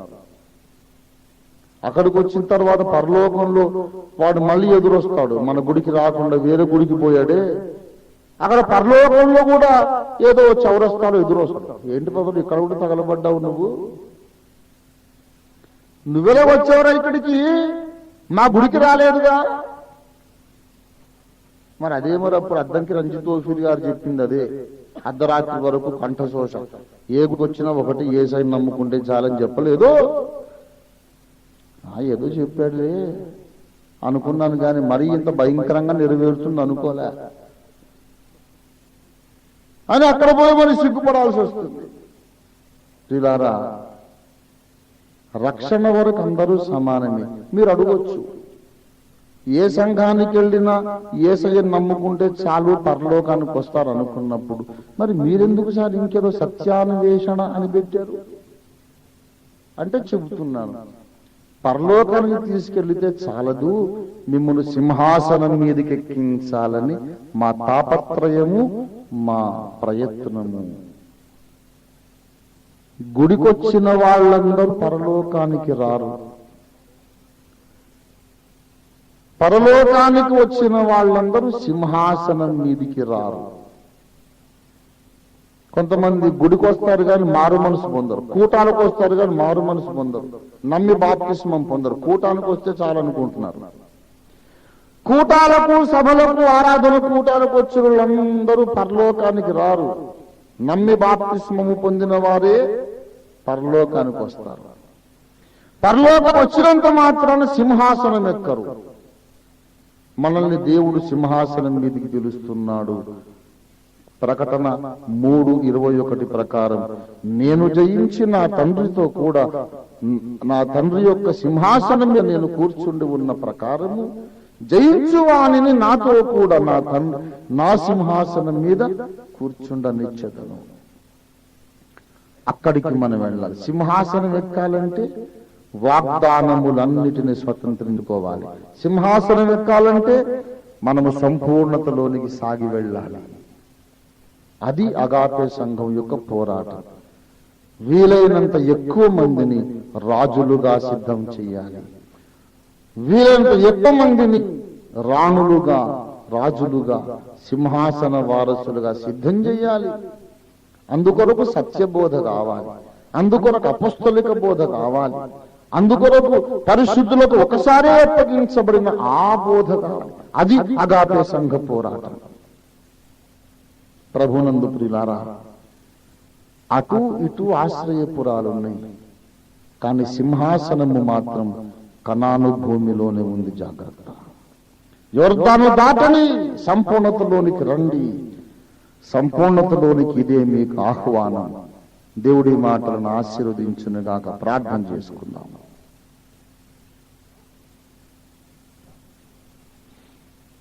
తండ్రి,